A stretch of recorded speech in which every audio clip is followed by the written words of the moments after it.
Hi everyone, welcome back to costumeco. We're back for another live stream talking about House of the Dragon with my good friends. Yay! It's always the best thing to do. And some of you may know in the last live stream I did that I mentioned I had to skip the last two Thursdays because I had some conflict with work and with my family. So this live stream, we will be covering two of the past episodes. So we're going to be doing episode 4, The Red Dragon and the Gold, and we're going to be doing episode 5, Regent. So what we thought we would do is start backward and then work our way forward. And then we can even talk about what we're thinking we might see in the next episode. So before we do that, what I'm going to do is just go around and have everyone say hello, a quick hello. And John, since you're new guest, we haven't had you for a long time. Why don't we start with you? It has been a long time. I'm really excited to too be long. here. So thanks for including me with such great company.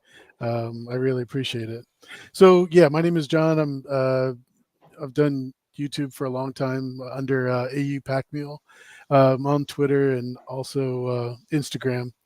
Basically, been following this show since 2010. So yeah, I really enjoy it and look forward to talking about episodes 4 and 5. A lot of great stuff happening. Absolutely. What about you, Rebecca? Do you want to say hello to everyone? Hi, everyone. It's me, Rebecca, aka Shadowcat Becks. I'm broadcasting from beautiful North Palm Beach, Florida, in my mom's lanai. So that's why we have a fancy new look. We might get some cat cameos, maybe. Are the cats with you? No, they're my mom's cats. Oh, your mom's cats. Okay. Yeah, my mom's cats. And also Rebecca's hair is a little more pink. It's not hot pink. It's sort of like a soft pink. It's fading. It's I have to watch it. Yeah, thank Looks you. great. Thank you. And then we have Acanus Valarian. Acanus Valerian. Acanus Valarian. Yes. Valerian. Yes, I very much claim House Valerian and House Stark. Always. So yeah, I'm here. Thank you for having me back, Heidi. It is always a pleasure hanging out with you guys. So I am ready for whatever you want to bring forward for this combo. Well, I was telling Bex that I was a guest on another channel, and I realized how much harder it is to be a guest than it is to just moderate, because I can just let you guys talk. So I just wanted to say how much I appreciate you because of that.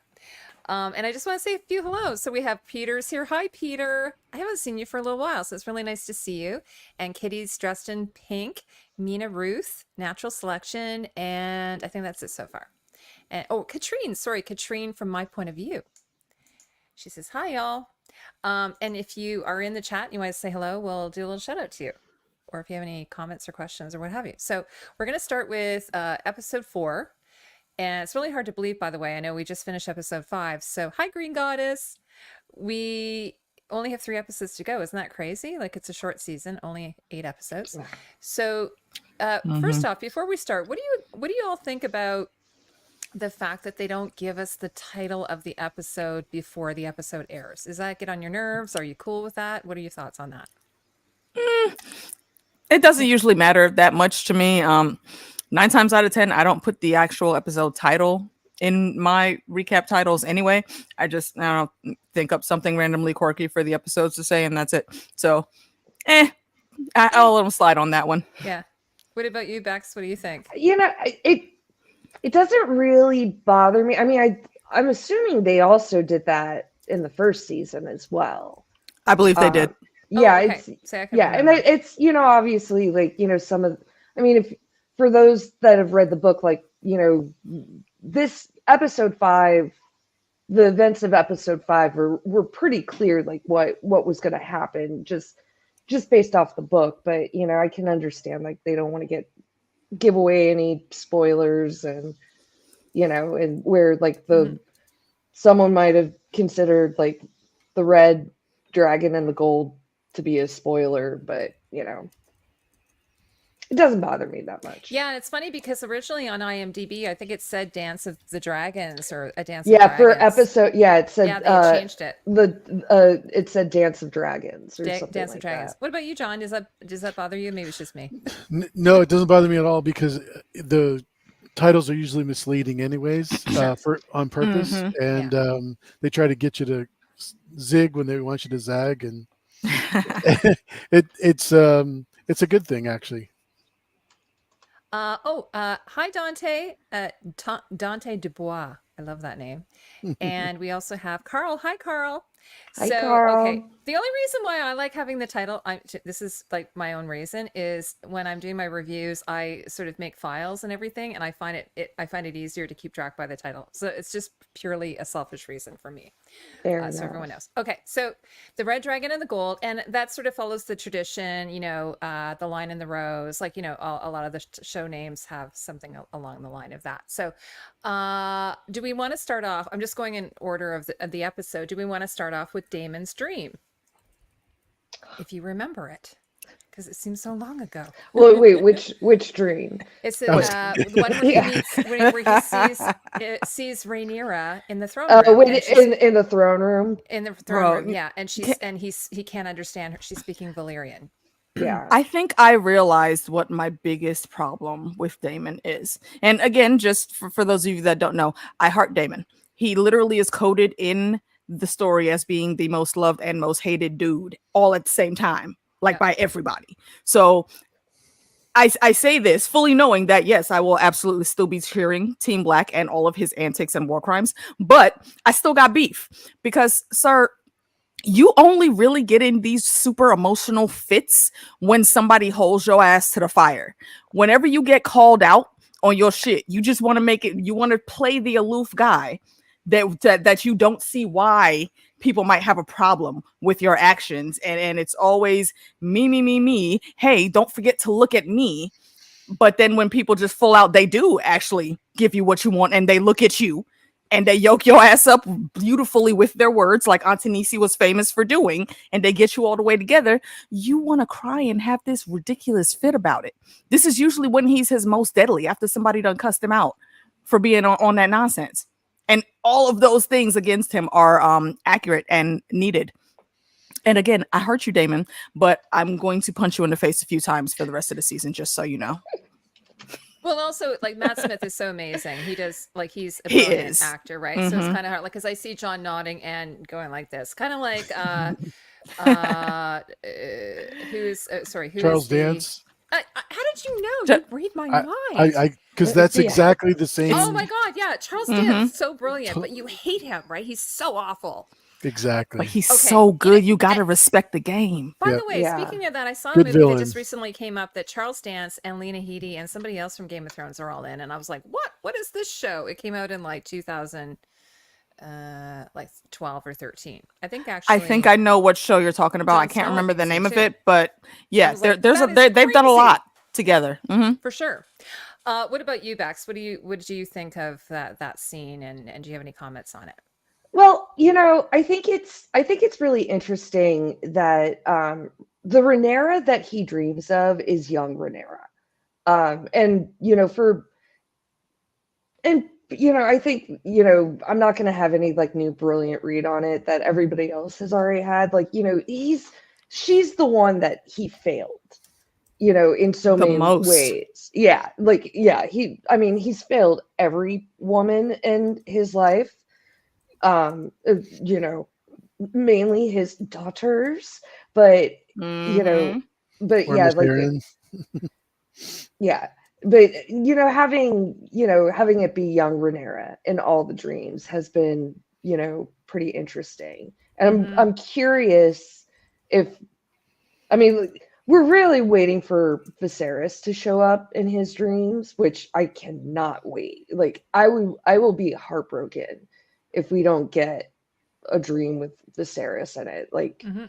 it's just, it's all pointing to that. What about you, John? What do you think? Can I just say, BRB, y'all. I gotta cut out. I'll be right back. Okay, no problem. Jamie Lannister, that's how you kill the king or the queen. Don't stab him in the back, okay? I just think, like you said, if it wasn't for the actor, this would be very boring. But this guy just plays it perfect, where he's know when he wakes up in the morning who he's going to be. Is he going to be the king, or is he going to be the the patsy? I just love the way that his character goes back and forth all the time. But like AK said, it drives me crazy. Now, one of the things I noticed is Rhaenyra. Now someone said she's wearing actually older Rhaenyra's costume. It's slightly different. I noticed that. I zoomed in. You guys know I Yeah. do that because I get the pictures Oh from yeah. section of randomness. But but also her crown was super big on her. Like, so I don't know what was going on there. Because you could see there was padding, and it just like she's got this little tiny little head, So it's just like. Mhm.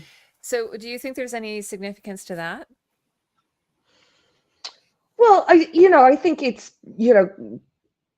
kind of just signifying like, like she was still technically a child in that, where it's almost like she's playing dress up. Yeah, Because even like, yeah, that was like the my take. dress is a little Totally. ill-fitting. The crown, and even kind of also reminded me a little bit of Aegon when because like his crown doesn't quite fit him well. But as far as like, what the significance for Daemon, I mean, who really, really, really knows? It feels sort of, we've been talking about this, it feels very Shakespearean to me. Like, John, were you ever a Shakespeare fan? Like, it has that, like, one of the things that we were talking about on David's stream is, the clubfoot, what's his name? Laris. And, I had said to you that it reminded me of Oedipus. And then recently I was thinking about, we'll get to the other dream later, but it reminded me of Oedipus. So, but a lot of this reminds me of like Greek, Roman tragedy, no pun intended. Shakespearean tragedy. So it has all the markings, I think, of that. And I'm saying this probably as someone who has a theater background, maybe that's why. Yeah. Well, and then, the speech, what she's saying to him in High Valyrian, she's basically like, I have it pulled up. It's been said that the Targaryens are closer to gods than to men. In my eyes, you were a god, Daemon Targaryen. In my eyes, you were a god. Daemon Targaryen, the prince of the city, the lord of Flea Bottom. I was an innocent. That's just. She's saying you were, in my eyes, you were. So she doesn't see him that way anymore? In my eyes, you were. Well, because it's also like past her. Sure. And it was like I mean, ugh, like the weird grooming that happens as well. So that's what I was going to bring up, is that that's the very first time that they start seeing that sexual tension between each other, and why that would be a factor. Now, next, we don't, what do we have here? Okay. So there's the abortifacient. I'm sorry. How do you say that? I call it the moon tea. So Allison is delivered moon tea by Archmaester Orwell. And then, of course, she stupidly leaves it on the table, and that is seen by Laris. Yeah.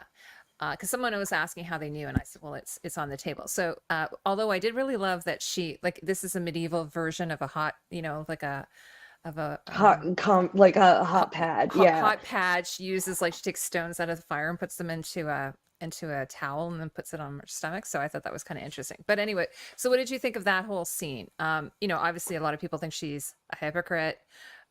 She's supposed to be following the faith of the Seven, but this is, I believe, completely against their teachings. I don't know. What do you guys think about that? Well, I don't actually know what, like the real stance is. Like, it seems to be used pretty freely, like throughout the books. And like, I'm sure that there are probably factions that don't, but I don't really know. And I mean, yeah, she's a hypocrite.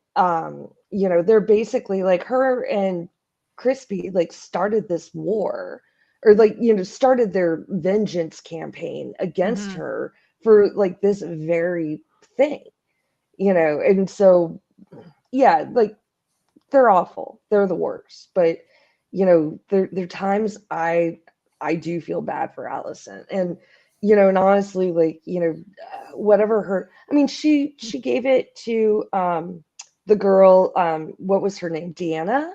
Yeah, Diana? the servant. Yeah, Diana. Diana. She gave it to Diana because she, it's like the last thing. Also, the last thing that she needs is a bastard child that doesn't have like white blonde Targaryen hair. Oh, that's really interesting. Because like it's still only like well, who knows? I don't know what the timeline I thought it is was anymore. originally it seemed like it was 10 days, but now I'm not really sure where we are on Oh, the well, timeline. yeah, but I mean, like, Kristen Cole went and did a whole campaign, Mm-hmm. Even before Rook's Rest, like, so I'm sure like we're now in like months territory. Okay. What about you, John? What did you think about that scene? Like, and also with Laris coming in and Well, being that we're on Costumeco, I don't know if you noticed the song of this, the 7-pointed star on her necklace. Mhm. That was to me pretty cool, because it really shows that she's all in with the new gods, and as far as the Maester, they did a really good job of keeping that discreet, and then she just left it on the table. Really lazy, really lazy. I just thought that was below her. But No one ever accused her of being smart. well, she's not fallen far from the tree with Otto. So yeah, absolutely. yeah. The scenes with her dad are probably more telling in 4 than I think anything else. So that was really good stuff. It was, because it was interesting, because after episode 1, my husband said, Allison's still of childbearing years, like she could get pregnant, right? And I'm like, yeah, absolutely. But some people were saying that they thought that how she has 4 children and that the 4th one could be Kristen Cole's. But I think, Alicia, didn't we discuss this, that we decided that this was probably a more recent affair? We don't think we did, that. yeah. I think it's more recent. I do think there's enough tiny little breadcrumbs, if you really look, that Daemon, I think is the one they're saying, could be Cole's, because why has this boy been just so quickly hidden away at in Old Town? And folks were saying, well, he's a dragon rider, so that doesn't make sense. Well, this isn't the first time that the High Towers would have mingled blood. Back to when dragon riders were there. Yeah, see, I don't think they'll do that, because he does have a storyline, so for sure. Okay, it would be interesting if they made it that way, though.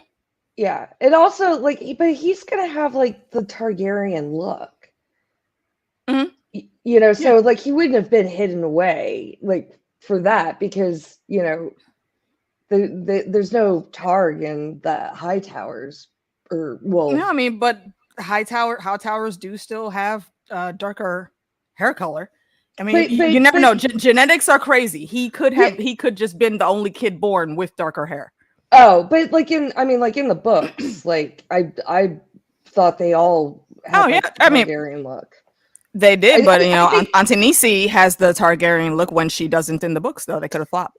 That's true. Yeah, I mean, like I understand that choice that they made to like really highlight the fact that this that Jace and all of them are not Rhaenyra's kids, but it just doesn't. It seems like a big leap for storyline to like try to like make him Cole's bastard son.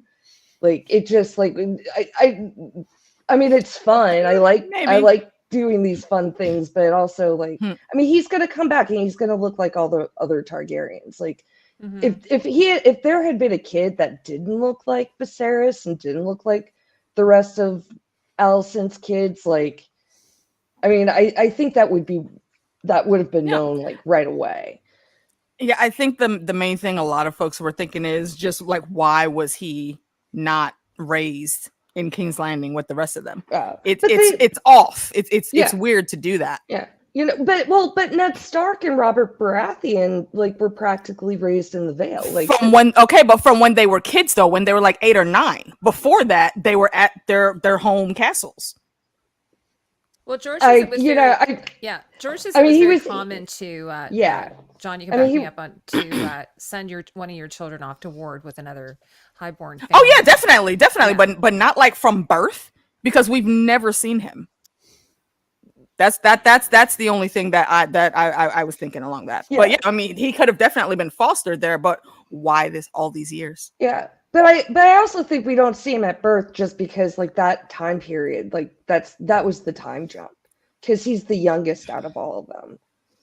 Yeah, like we didn't really see Rhaenyra's younger children too much either. I don't think, Yeah, but you know, and there could be just a bit of retconning. Like maybe in season 1 they weren't sure if they wanted to include him. We were talking about retconning last Oh night. yeah, I'm sure. Yeah, And maybe yeah, season 2 they're like, hey, we should just bring him in. Like who knows? I'm not sure. It's like I know some people when they're some showrunners when they're doing a series they plot it out like 5 years and episodes, 5 seasons, I should say. Whereas maybe they weren't given that opportunity. I don't know, John. What do you think? Do you think that that's just something? It's just a plot point. It's not really an issue with him being Kristen Coles, or what do you think? Who knows? Who Think knows? twice. Yeah, because we've seen what happens with the strong kids. That they're really obvious that they were not Targaryen, full-blooded, etc., or even Valerians. So yeah, who knows? Yeah, I don't think it's. I don't think The we seed is not need to. strong. Let's put it that Yeah. way. The seed is yeah, not strong. So I don't know. Yeah. So I think sometimes you just have to go with the information that we have. And the information as we know right now is that it appears that Alicent started this affair after Viserys passed away. And so, and then now it looks like she's possibly being cast aside kind of thing. So we'll have to see what happens there. oh, Okay, next. Alice Rivers tells Daemon that Harrenhal is haunted. Yeah, so No you guys are gonna have kidding. to remind me about what happened with Alice and Daemon. So Daemon, I believe he's kind of going from vision to vision, right? He has the vision where he amputates Rhaenyra's head, and then he wakes up. He's got blood on his hand, and so it's like, is this a dream within a dream? And then he comes upon but he does see himself looking like Aemond. Right. looking like Aemond. Aemond. What Yep. did Yeah. y'all think of that? I thought that was so masterfully and cleverly done because and I think we've talked before that if things had gone a different way, Aemond absolutely could have been a huge asset to Rhaenyra working with him and Daemon. Like in Star Wars, he would be Daemon's Padawan. I think we've all seen that. He idolizes this dude. So to put Daemon in that space to where what he's thinking is eventually he knows he's going to have to deal with Aemond at some point in time. It's heavy in the back of his brain. So now to see himself walking around, you really could just put that mirror up and say, this very easily could be you. They have What such are you going to do similar about fighting that? styles. It's Fighting amazing styles, how they look. temperament, everything. Yeah, craziness. And I don't think it was done on purpose either. I think those actors just went in with it and it works. What do you think, I guess Rebecca? I read somewhere that interview and Aemon's actor Ewan Mitchell, thank you. He said, from like in the first season, like the couple scene, like this big scene that he had with Matt Smith, like he purposely like stayed away from Matt Smith prior to like the scene being filmed, just like so it was much more of a visceral reaction. But and I think also just kind of knowing what's coming up in the books and what's happening with like what's going to come up with Aemon going forward, like Daemon's like seeing like the worst of himself and like and how they like are gonna like parallel each other. Like he's just this is all coming from a place of guilt. Yes. And even obviously like you can't compare Luke's death with Blood and Cheese, but the realization of you know, how bad his opponent is, that they're the mirror image of each other. Mhm. Yeah, it's like you I can't did really hate think this kid. I did think that actually, like, I have to rewatch it, maybe you guys, because you rewatched it, but when he's walking away, like when he's like looking at from behind, I think that actually is Mhm. Aemond, but when he turns around, I think it Yeah. becomes like, It's did you his guys Yeah. see yeah. that? Yeah, Yeah. that's Mhm, exactly mhm. what it They was. they Like even he's have the same Yep. wig, like Aemon's wig, because yeah, Matt, or sorry, um, his Mhm. hair, Damon's hair is a bit shorter, I believe, and then of course he had the eye patch on. yeah. Hi, Mink. Indeed. Hello, Mink. Hi, Phyllis. Yeah, I thought that really was just such a well plotted out scene. So, you know, kudos to the writers that came up with that, because Yeah. it just fits, especially in such a witchy type place as Harrenhal, where we've already seen him going in and out of these visions. It's remarkable to out the blue just hold up that mirror to him and say, "Hey, look." So do you think Alice is actually causing this to happen, this particular vision? Or do you think it's the werewood tree that he's sleeping on? And it's Combination of there? everything. Yeah, I think it's both. I Mhm. I think she's probably, you know, Stirring the pot? she's stirring the pot, giving it. It's The like, you know, cauldron. it's like, She's stirring the don't cauldron. take drinks from witches. Like, Look, have you okay, not and learned that's anything? that is the biggest thing that actually a few people that have watched the live Yeah. streams that me and my Mhm. cousin did for the reaction. Quick short tiny lesson. If you're talking about obia to some West Indian people, what that means essentially in, you know, like American speak, is like dark magic or black magic.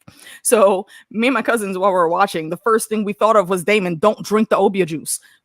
And there were people in my comments like, dude, that is the highlight of the stream, because we don't run into a whole lot of us West Indian folk out here sometimes. So it's great. But yeah, definitely that's what it is. He's been drinking the laced up obia juice the whole time, and he's still taking cups from this woman, even though he's very clearly losing time and noticing that Yeah. he's losing time. And you in these weird ass dreams, you're laying on a weirwood made bed. We already know Sweet Robin hears stuff all through the Eyrie because of that little weirwood throne seat that he has up there. What are you doing, sir? You're a Targaryen. You were like the Starks, born with a hell of a ton of magic in your blood. Harrenhal is not a good place for you to be at. Right.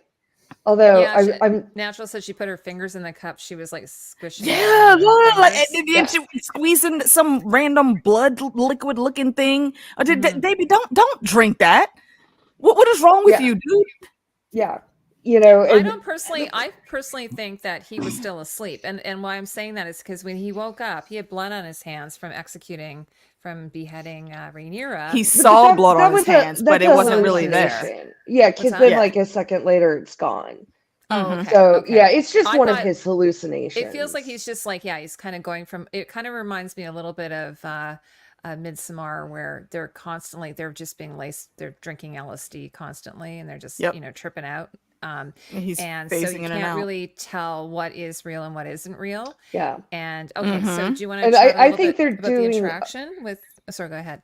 I think the show's doing a really good job. Really with great job. That, Oh yeah. that like fine line it's like, is it her? Is it the werewood net? Like how, Mhm. you know, like how did she know even in this episode? Like, you know, Hi, how did Mink. she know that he had a dream about his mom? You know, Mm-hmm. or like, you know, or she didn't say, she didn't address the dream specifically, but like start talking about his mom, you know, Yeah. and it's like, that's definitely werewood net magic that Mhm. she's like really Mhm. tapped into. And obviously, like AK said, he's reacting to it. Like, I don't think the Strongs necessarily react to it. Like whether it's Simon or like now Laris might have some weird thing, but I don't think we'll ever have it addressed like what Yeah. I don't Laris's think- Maybe he's relationship is force with sensitive or Harrenhal. something. No, well, yeah. That, I think that's what it was with Yeah. well, at least where John knows Daemon I'm always was. gonna throw a He's Star Wars reference out when I can. he is very, very highly sensitive Yeah. to it. Yeah. And for the Strongs, I think to varying different degrees, because everyone that lives there, and we know this from the histories, every house that lives there eventually dies out. everyone that's there is Right, affected by right. it in some way, shape, or form. But some people, they get it a little more. Just like Laura said, well, that castle is a little more crippled than me. And if he stays there for too long, he's probably going to drive him crazy. Yeah. You see, Laris isn't there. So as soon as he took care of the problem he wanted to, he took all of his shit and went to King's Landing. But I something tells me though that Laris isn't tapped into the werewood net quite as no much. I don't think he's magical, but he's had experiences there. But like there are people that have the one theory out there that he's like a they like think a ward or they think he's a skin changer. I don't believe that. I think he just has a very great, very skilled spy net all around King's Landing and different places in the regions. Right? Yeah, exactly. I don't think there's anything magical about him at all. It was really interesting because I don't know much about werewood, but I was, people have been talking a lot about it. And it's sort of the way everyone sort of describes it. It sounds kind of like, how mushrooms, mycelium, that they're closer to humans than they are plants. And so they have a network that they kind of, so is this sort of where you're going with this, with the werewood? Kind of. It's like the werewood net because everything goes into the trees.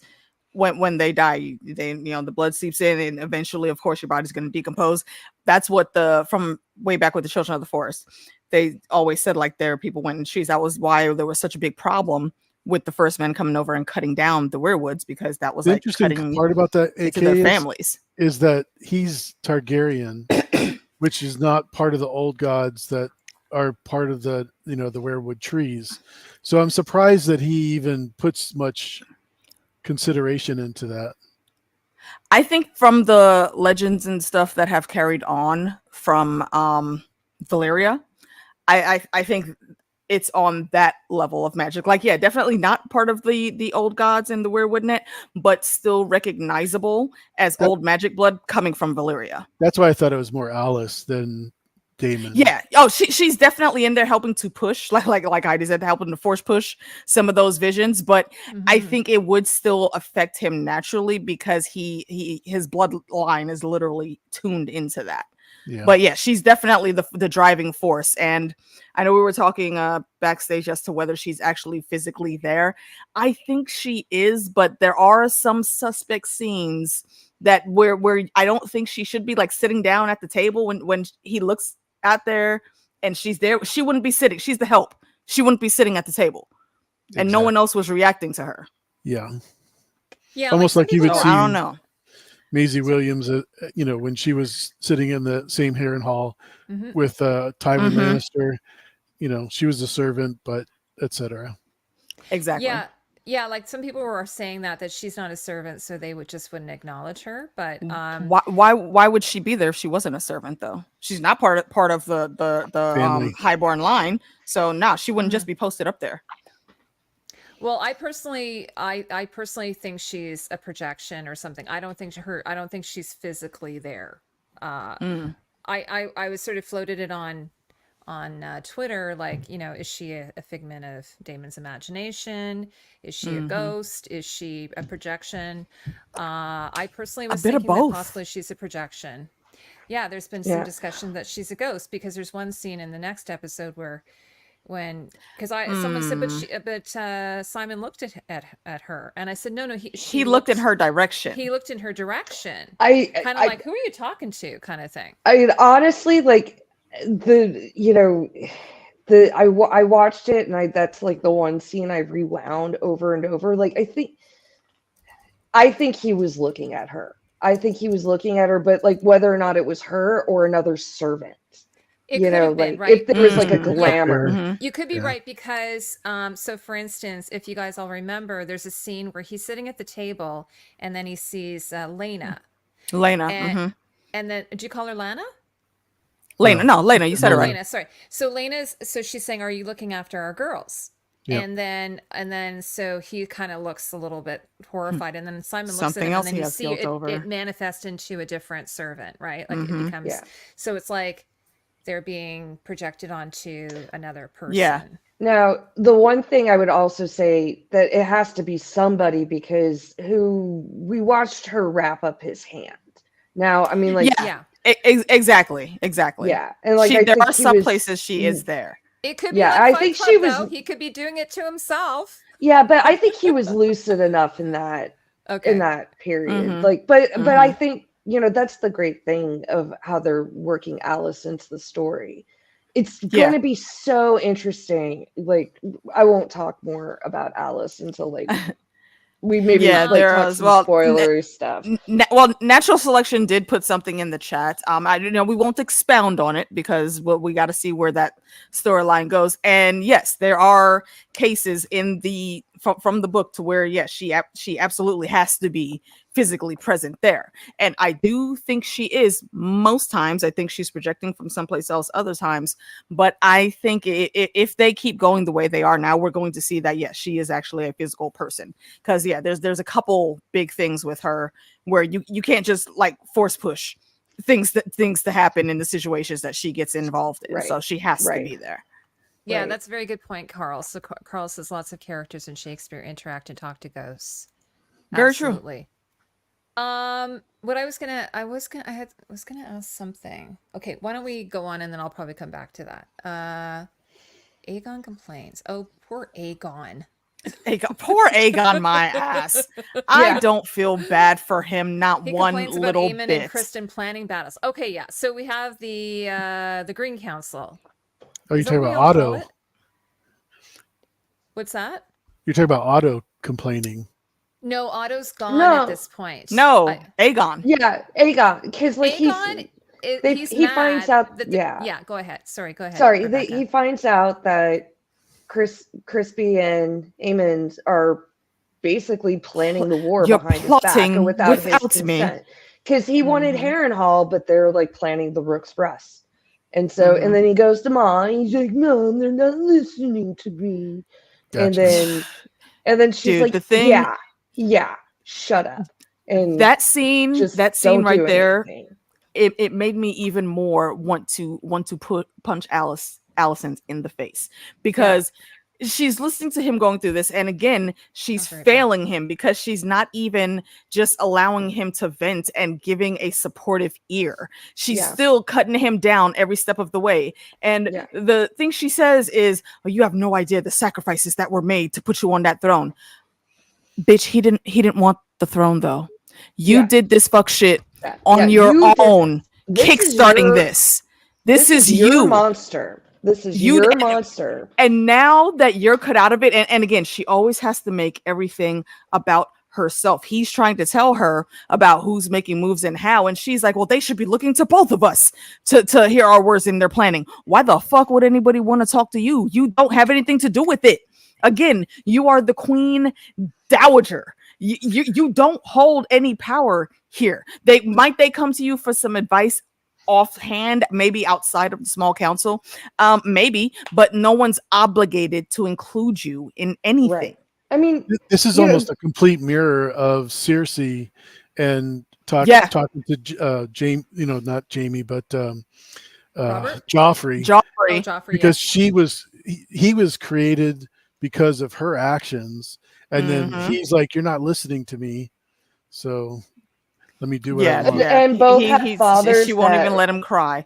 That were horrible in their asking and all of that. And she's just looking at him. And I will say, while I don't really like everyone on Team Green Small Council, shout out to Grand Maester Orwell. I'm here for him all the time. That man said, "I'm just trying to do my job. Leave me the fuck out of your stupid shenanigans. Thanks." Everybody else though, he killed the king. Who killed Grand Maester Orwell?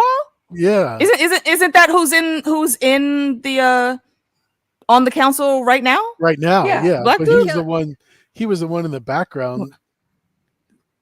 But Viserys was going to die. What do you mean? He's the one. He's the one that was trying to actually save him and stop them taking the milk. Wait, did I say the wrong name? Maybe I called him the wrong name. Right. I'm talking about the black guy. Yeah, I know. Master Orwell, yes. He was underneath the Grandmaster before, and he was always second guessing what the Grandmaster wanted to do. Because he wasn't doing anything to help Viserys. He was trying to actually help Viserys. The Grand Maester was like doing all these like old antiquated let the worms go in and suck out his blood and all that. Yeah, and where I was like, well, Orwell- nah, there's better things to do here that were actually helping. Yeah, but so he didn't. disgusting. The Grand Maester didn't want to hear none of that. Sorry, Heidi. I didn't mean to sidetrack your No, conversation. no. Oh, no. It's fine. I just- really just genuinely sorry. was confused as to why you said he tried to kill the king. He didn't. No, Yeah, sorry. I think all the rewatched Maesters were. episode 1, and I had to sit through the section where they're like pulling, like they're scraping all this. I was like, oh my god. I mean, of all the things that are really gross in the show, that one for me for some reason was really nasty. you Even like guys- watching Aemond Jorah Aegon Mormont in this kind last of thing. episode wasn't that Yeah. bad. Like, do you watch it with the The closed subtitles? caption on? Captions, Yeah. Yes. yeah. Absolutely. Yeah, and like like And then the the descriptions. like the description was pus squelching. Yeah. I always It watch was it like subtitles on. No, I do. Actually, we should All right. ask that in the chat. Guys in the chat, do you watch the show with closed captioning? And I do, because sometimes there's information there that Yes. is Yeah. there if you don't. Yeah, and it was sometimes telling things me- are names especially are missed. Exactly. Tony Teflon got me to do that. Okay. So, So what I was you're talking- saying, you're talking about the grand, what I was saying Allison? with it was Alicent and Aegon in this conversation. Everybody on the council, Alicent still trying to make things about herself. She basically gets shut down in turn about when they start talking about who should lead. Everyone's saying, well, Aemon's next in line, and the two people who she thought she had under her spell were both like, well, I mean, Lars is basically, look, I haven't gotten my monthly subscription of the OnlyFoots this month, my lady, so I'm gonna just go with him because I'm not getting what I want anyway, so I'm gonna just might as well go ahead and actually help and go with him. And Crispy, his dumb ass, he's just sitting there like, well, I mean, Aemond is the king. I mean, well, not the king, but he He's his is bro. next He's in his line. dude, bro. So Aemond's his dude, bro. so yeah, all of this, and she just sits there stewing until she leaves, and now we're in this conversation with her and Aemond, and you still again can't even just let this boy vent his frustrations to you. At least go give him a fucking hug or something. You pushed him into this. This isn't even where he wanted to be. I'm not saying that's about all the sympathy you'll ever hear me give Aegon. I don't give a fuck about him, but he didn't want to be here. This isn't the path that he would have chosen for himself. And it's really sad that he has no support at all.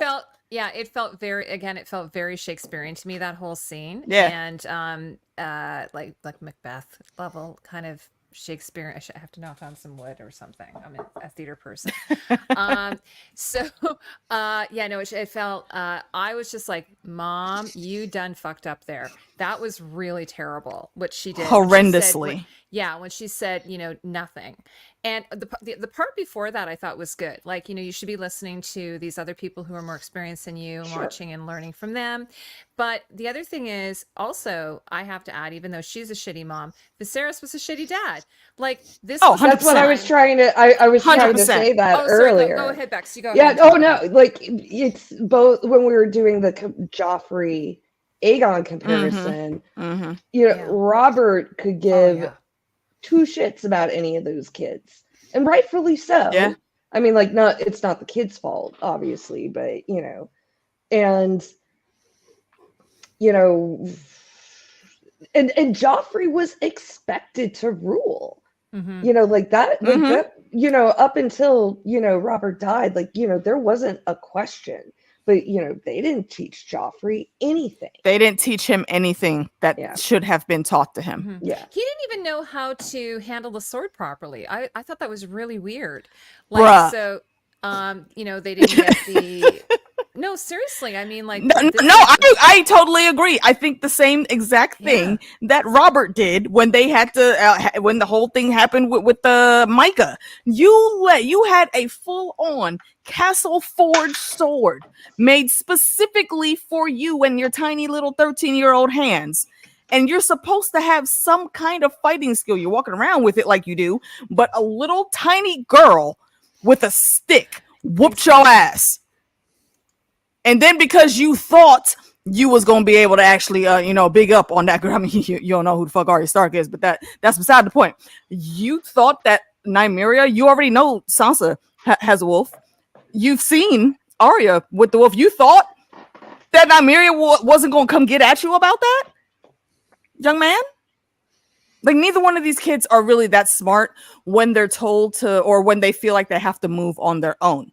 They think they're doing something good, but they're not. And Aegon ends up paying very deeply for his sappy, sad feelings and how he coped with that in this episode. One thing I was going to mention that I said when I was on David's stream is I thought it was hilarious. So there's this one scene once Allison leaves and Aemond is sitting there sulking, drinking, and then he sort of takes the vase and starts to push it off the table like a cat. Like Bex, did you think that? Like he was like a naughty cat, like one pushing something off the refrigerator. I've watched full on videos of just cats being assholes or what have you. It's like, like it's just like that. It's like Slow. power. Look around to see like if anyone's paying attention to you. Yeah. But I know. It's really, it's that so was sad. a nice, that was a nice It was beautiful. jug, That too. picture was gorgeous. Actually, I think the props in the show are just stunning. Like I'm kind of like, yes, totally. I want Viserys' Lego set. Oh my God. Well, apparently they didn't destroy that one. They made another kind of partial for Aegon to destroy. So they still have the original intact, thank God. That's wonderful. But and then what did about this scene, did you guys touch on this at all?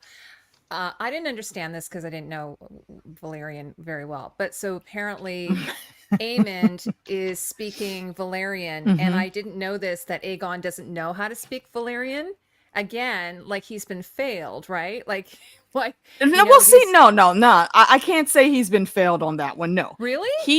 I think he had the opportunity to learn the exact same things that Aegon did. That Aemond did. Yeah, and that's the point. Like they're like drastic contrast. Like Aemond would have put in the work. Aemond did put in the work. The Aemond always puts in the work. 100%. That's why he's a better fighter. Yeah, but he's a better leader. I'm arguing, but better dragon rider. Yeah. What I'm saying is though that like normally, like say when you were a kid, like if you're like in my generation, you have to learn Latin, for instance, and you know it's basically beaten into you. So just I don't understand how he possibly could have come out of his youth not being able to speak any of it because he's a princeling. Because he's a princeling and he's allowed to slack off and not do anything that everyone else has to do. So Aemond could have slacked off, but he didn't. With? Like Helena, who they have maesters and whoever was the maester that taught him, because we know Viserys didn't do it. Yeah, but like there was was it a maester teaching Jace High Valyrian? So like they have tutors. I think Rhaenyra taught him. Just like Daemon taught Baela and Rhaena, I think. Well, no, I think it was just Baela. That scene with Jace, like he was with like either a maester or some sort of tutor, and she walked in during his lesson. That's like me natural with French. 100% natural. 100%. Elementary school French, and then there's people in my family who are high school French. So that's me. Well, and also like we know Helena, I mean obviously she's got like mad sewing skills up there with Sansa Stark. She's quite gifted in that area. But that's how they educate girls. They don't actually educate women. They like teach them how to sew, how to play teach them random proper and pretty finishing classes. Of course, but this is where I was thinking why Ned I thought was such a great dad. So he sees Arya, she's like, that's not for me, and he sees her, and then he says, "Oh, there's something there, and I'm going to help her. I'm going to, find somebody to, to train her." And that's the difference, I think, between a good parent and a terrible parent. It's like Aegon going to mom and dad saying, I don't really want to do High Valyrian, but I really would love to learn how to fly a helicopter. Would you maybe support that passion of mine? Something like that. Hey, Heidi. I don't think Aegon has ever had like such a mature conversation in his entire life. Like, and they just didn't want to deal with like he was a spoiled brat drunk. Even as a kid, like, standing in front of open windows for the whole world to see. Some people would argue that's a pastime. Hey, Heidi, hold on, just real quick. Can I interject what I have found to be like the perfect telling of what was going on with the bad Valyrian lessons? Oh yeah, no, absolutely. Because I have no understanding of it. So Okay. yeah, for sure. This is a YouTuber that I have shouted out a few times. I'm sure some of you have seen her things. I'm going to share the screen real quick. It's like a 20-30 second clip. Dyslexia. Yes. Is he? I don't know. I feel like that's giving him an out. No, he just sucks. Yeah. Yes, he does. I Yeah. do concur with that. All right. This should pull it up there. And okay. I will push play. Guys, let me know if you hear it. It should go through fine. Fingers crossed. No, I can't hear it. You said no, you can't? Yeah. No, can you guys hear it? No. Do we have to enable Yeah, it's- like? No, it's not the enabling. It's the splitter Yeah, thing it's- that I have. I'll pull it and come back to it in a sec. But Okay. yeah, basically it showed her she's Hispanic, so she actually did a little small thing like in Spanish, and then had Aegon try to do it, and the most he could come up with was like "Yo quiero Taco Bell." Hilarious. Uno, dos, Taco Bell. Yeah, I'm gonna put it in the chat so you guys can go check it out. It's hilarious. Yeah, exactly, Carl. Yeah, I agree. Yeah, you wish you'd stuck with it. Now, okay, so we talked about the small council, and then what do we have here? Okay, so Rhaenyra turns to Dragonstone and agrees to war using dragons. So they have, so the Black Council. First off, what do you think about the dynamic between Rhaenyra and her Black Council, namely the men on the council who are, not really, I don't know how to put this. They're sexist or I don't know. How do you explain it? How do you say misogyny? They literally say, "Yeah, but you're a woman." Yeah. Yeah. I think What? it was like, I think it was even more, highlighted in like the following episode where, I mean, it's Hi, like Imagination really Realm.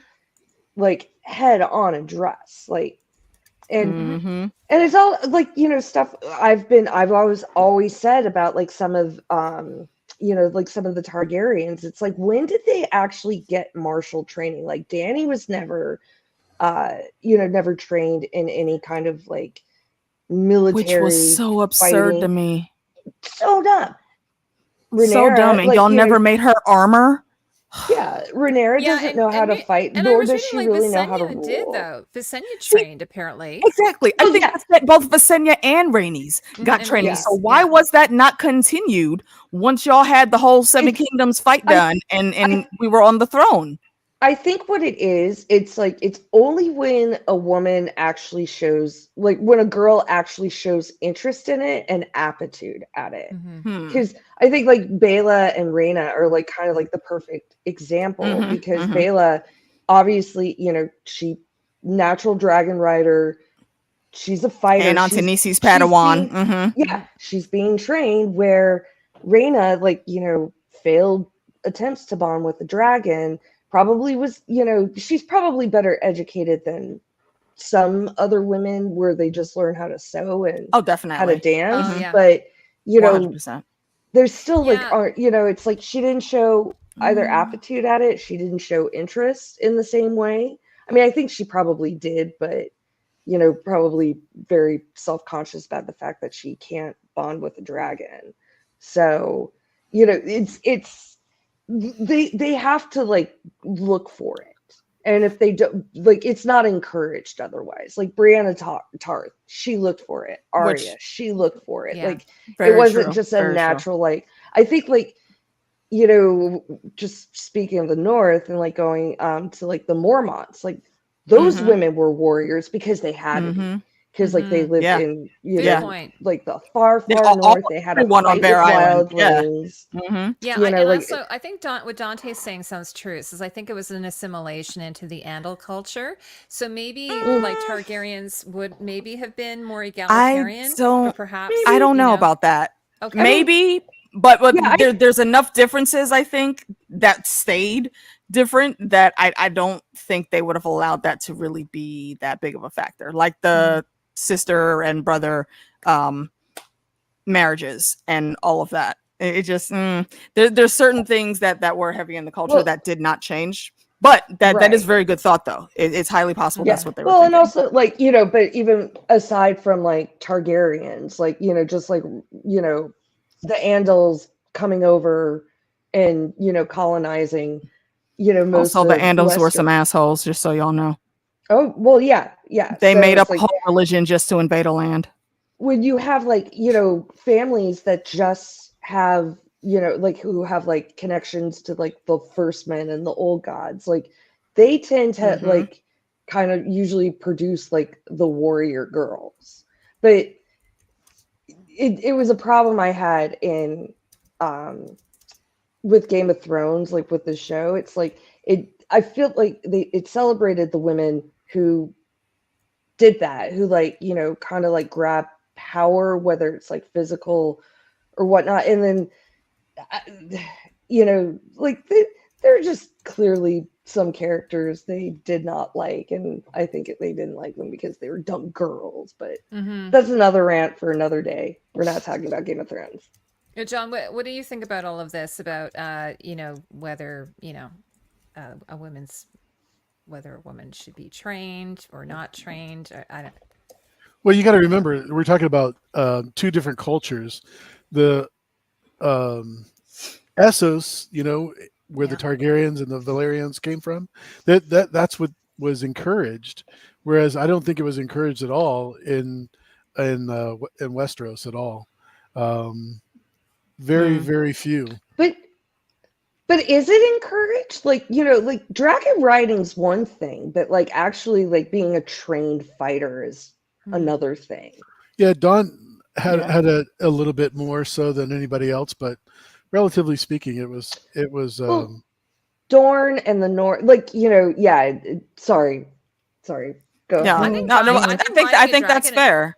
I have to say, riding a dragon, I think, actually is a pretty good point, though, because, like, you're thinking about in our world, like, driving. We were talking about this the other day. Some cultures still are not even allowed to drive because driving leads to other things, right? Independence, that's the issue. Yeah. And having a greater worldview. So I think, in a way, like, that's what I always like saying. If this was a real world and I had a dragon, I would just fuck off. I would be like, fuck you people, I'm out of here. 100%. And if I could would. find a way to like, have that dragon take me to space, I'm leaving Earth too. But we were talking about it, that the issue is duty, right? You have this sense of duty, and it's so ingrained in you. It's like Catholic guilt. Like, you have this guilt of this duty that you have. Like, I have this responsibility. I am expected to do these things. And so it's so ingrained in you that you probably wouldn't even think, oh, I'll just go right off on my dragon. Although I think some people do. I think there's a few characters that have done that, right? In the books, at least. There are a few that have, yes, absconded on their dragons. John, I hope I'm not offending. I don't know. I just think.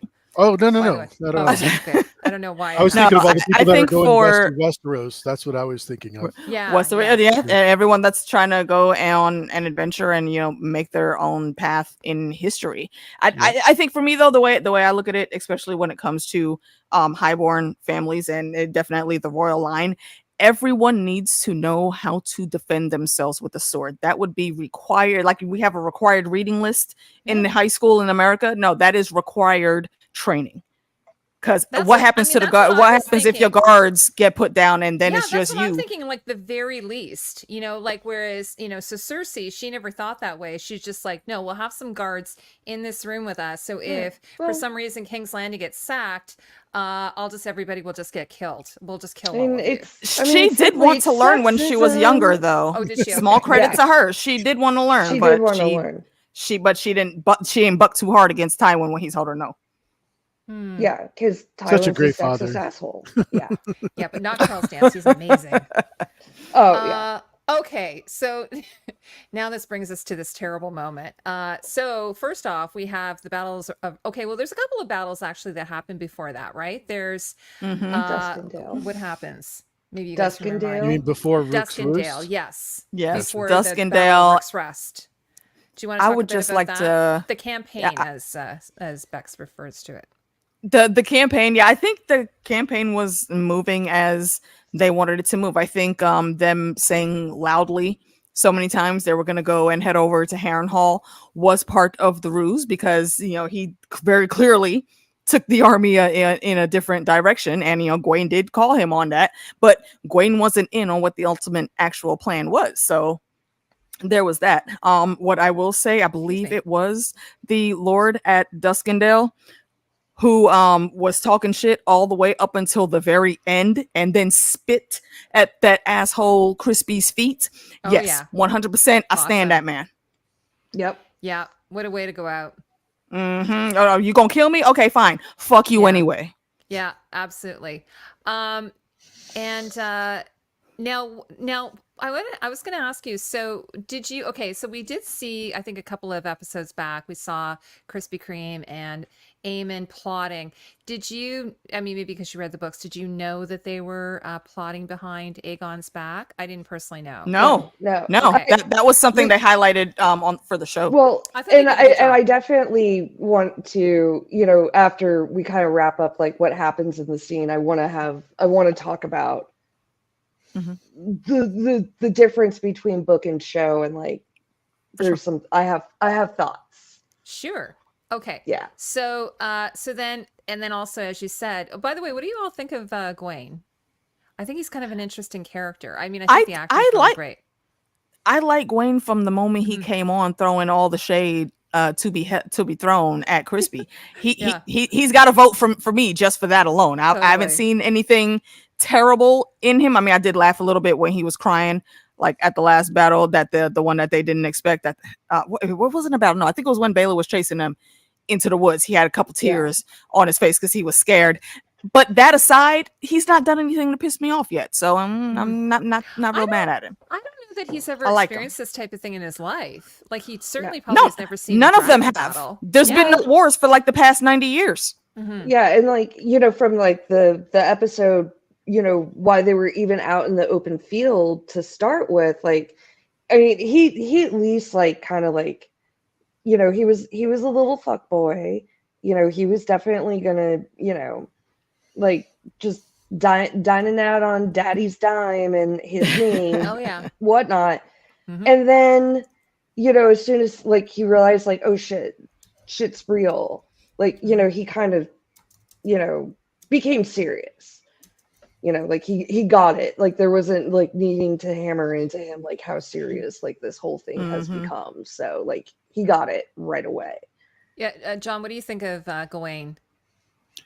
I just put in the chat, F the greens. Okay. I hate them all. By the way, I love his armor though. But I did see a really cute video of Freddie, the actor who plays him, and Fabian and Freddie, and they were doing a singing in the rains. Oh, it was really cute. They had umbrellas, and like they seemed to get on really well because I think they probably spent a lot of time. Since you told me that, and then also what Dante just said in the chat, I bet if I go on the AO3 right now, I will find a whole lovely, fresh, brand new section of shipping for Gawain and Crispy. Yeah, they're pretty cute together, actually. By the way, a couple of weeks ago, we were talking about Krispy Kreme and what his background is, and when I rewatched season 1, Allison kind of says, God, he's Dornish. Do you guys remember that? She's been in love with him since that damn turn. Yeah, because she's like Arya, or she's like Rhaenyra, he's Dornish. Yeah. So I just thought I would bring that back because I don't know if everybody remembered that he's Dornish. Yep.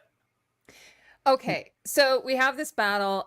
There's a lot of surprises in it. So, what did you? Okay, I don't know. Let's just go around and you guys to tell me your thoughts on that whole thing. John, let's start with you. What did you think about the battle? Dragon battle? The dragon battle of Rook's Rest, I guess. Here's the one cool thing that I loved about it was when Aemond was hiding the whole time. I thought that was like super classic. Probably unnecessary considering they weren't really expecting, Aegon or anybody else for that matter. But I thought it was just classic, good battle preparedness. Because if it was needed, then he was right there. Yeah, and it was really neat because the dragon is kind of like looks like a bit like a dinosaur. And what I kind of loved is like they had Hmm. this beautiful set of like it was a real exterior scene. Like I was watching the behind the scenes with all the ferns, Nice. and the dragon just sort of looked like rocks and Blended everything. in. Like it Yep. camouflaged Yes, she really blended beautifully. in. Yeah. And I did when I did examine Aemond's costume, it was sort of a green as well. So it's sort of all like I love how it's sort of all camouflaged in there. So now what about you, Rebecca? Were you delighted by that sort of how their Yeah, tactics? I thought I mean, as far as like, like a battle scene just in general, like I thought it was really well done. It's like, like enough great twists and turns, and then like Aegon shows up and it's like Frey Foxy, and like that's your fucking plan, and he's like, no, that wasn't the plan. And oh, but like Aegon showing up drunk, and Oh then yeah. oh god, but it's like that scene when he's about ready to mount Sunfire, and you Yeah. greet him like a golden retriever. It was like, oh, this Oh, is it's gonna beautiful. suck. It actually Like, really gave this a is lot of going to humanity, hurt. yeah, to Yeah, Aegon. I love that scene too. Like, yeah, yeah, the nostrils sort of like blow some air out and his hair kind of flies out. I love that. yeah. Like just like kind of like That's so he's sweet. almost kind of like And because people were saying panting, online, wagging it's his like tail. Sunfire was like the only living being that seems to love him. Like no one Yeah, loves him, or at least he doesn't feel like anybody loves him, which Hmm. is probably the same but I Well, mean thing. both. Both, yeah. I mean, Yeah, I feel like that goes both ways, though. He's kind of set himself up by being such a terrible person himself to yeah. not be loved by anyone but his dragon, who is the only other being that he actively takes care of and actually Oh, builds a repertoire between the two of them. So, yeah. eh, I want to say this: that the old bait and switch. Let's go. right. See, right, and The that's old bait kind and of what switch. that's kind of what the whole thing was. Again, they get news that Rook's Rest is about to go. So Mhm. that news was made known specifically to try to goad out a dragon. They didn't really care which one, but have one of them come out. And I think Aemon was there just in case they actually did take the Yeah, bait. yeah. And I think, a lot of people are talking about like, well, what had it been if it was Cyrax? What would have been like if it was Moon Dancer? Like and it's like it would make the most sense that it would be Melee's. You know, It could only have the been Melee's. Yeah, it only would have been Melee's. So they, Mhm. they knew. But I think one thing that I would say there though is they because they say it right when they're talking later. This was a very tough battle for even Vagar to handle with just Melee, because Melee's has been in battle also, so she's not coming in Mhm. young and dumb like right. Aegon is. Antonisi, already experienced dragon rider, knows how to handle these situations, and had Vagar not relied on that trusted move, because again, let's remember, Vagar is an old lady. Is she bigger and her scales are harder? So her fire is hotter than Melee's? Yeah, but she also knows her weakness. She can't move or maneuver as quick as these younger dragons. So it was very interesting to watch that fight, because Antonisi, again, she knows she's going up against a dragon rider. She's looking up when she's up there. But Vagar, it's the same move that Vagar pulled with Luke. Vagar comes from Mhm. the bottom, and that's not typical. That's why it was such a surprise. And it's very sad, this whole thing. And Aegon, first of all, just Aegon, never go into a battle. Period. Just period. You're not built. You're not built for that, my dude. And then Just you went out here period. drunk, and you thought Melee's Mm. was not gonna very quickly swatch your little ass down. Come on, that was a stupid move. And again, y'all can say what you want about Aemon, but I respect the gangster. You're not gonna get me to believe that he wasn't also trying to take out Aegon and then blame it on Antonisi if it would have Oh, happened. I He What's so I Aegon weird only about that? fell because of that fire Mhm. from Vagar. Yeah, You know John, what what's are so you gonna weird about say? that? I was gonna mention just a few episodes ago, Melee's was right in front of him, in the key in the what was it, the Sept of Baelor, where he's just like right in front of him. Why would you mess with a dragon knowing he was dumb? Like she said, It was dumb. like AK said, do not go into battle, period. Yeah. That's like, just this is the one good advice that Allison gave. Do nothing. Yeah. Again, it feels very Shakespearean though, because it's like, if anyone's read Romeo and Juliet, there's information that certain people don't have, and they're making decisions without that proper information. So the fact that they kept that battle from Aegon, he didn't know what they had planned. Had they told him, he would have been like, oh, okay. I mean, maybe he wouldn't have been happy. Maybe he would still have insisted on going. But the fact that he just sort of, hopped on his dragon, he was pissed drunk and, went off. I feel that if they had at least, I mean, it's just saying that they don't trust him, which I guess they don't trust him. Maybe they thought I don't remember him being like a gossip or anything. Or yeah, I don't know if it's specifically trust, but just they know he can't handle this. He's not any type of tactician. He doesn't even have any real battle skills to begin with. Like, you can't even handle hand-to-hand combat, my guy. The only edge you have is that dragon, and the dragon is the only one on Team Green that I feel bad for in this situation. That dragon and Helena, because we protect Helena at all costs. Yes. Also, I was going to say, regarding no one loving him, apparently, at least seeing Tom talk about his character, there is a bit of a connection between him and Helena. There's this one scene where they're walking by each other when she's coming from the funeral procession, and they kind of look at each other. And I'm just talking about what the he doesn't even give her a hug. I wasn't necessarily getting that, but there is some kind of connection that they do, even if, like, because they are, even if, they're married, but they are still brother and sister. I don't listen to some of the actors' comments. Yeah. Like, it's kind of like, like they're jaded in how they see things and not looking at how it actually comes across on the screen. Sure. And also, so from the episode where they gave Rhaena when she left, and like, oh, and here are all these eggs. Ryan Condal, because the director had said, oh, those are Dany's 3 eggs, but then Ryan Condal came back and said, no, they're not. Yeah, so, because all the book readers were like, hold on, bruh, now we got an answer for that mystery already, bro.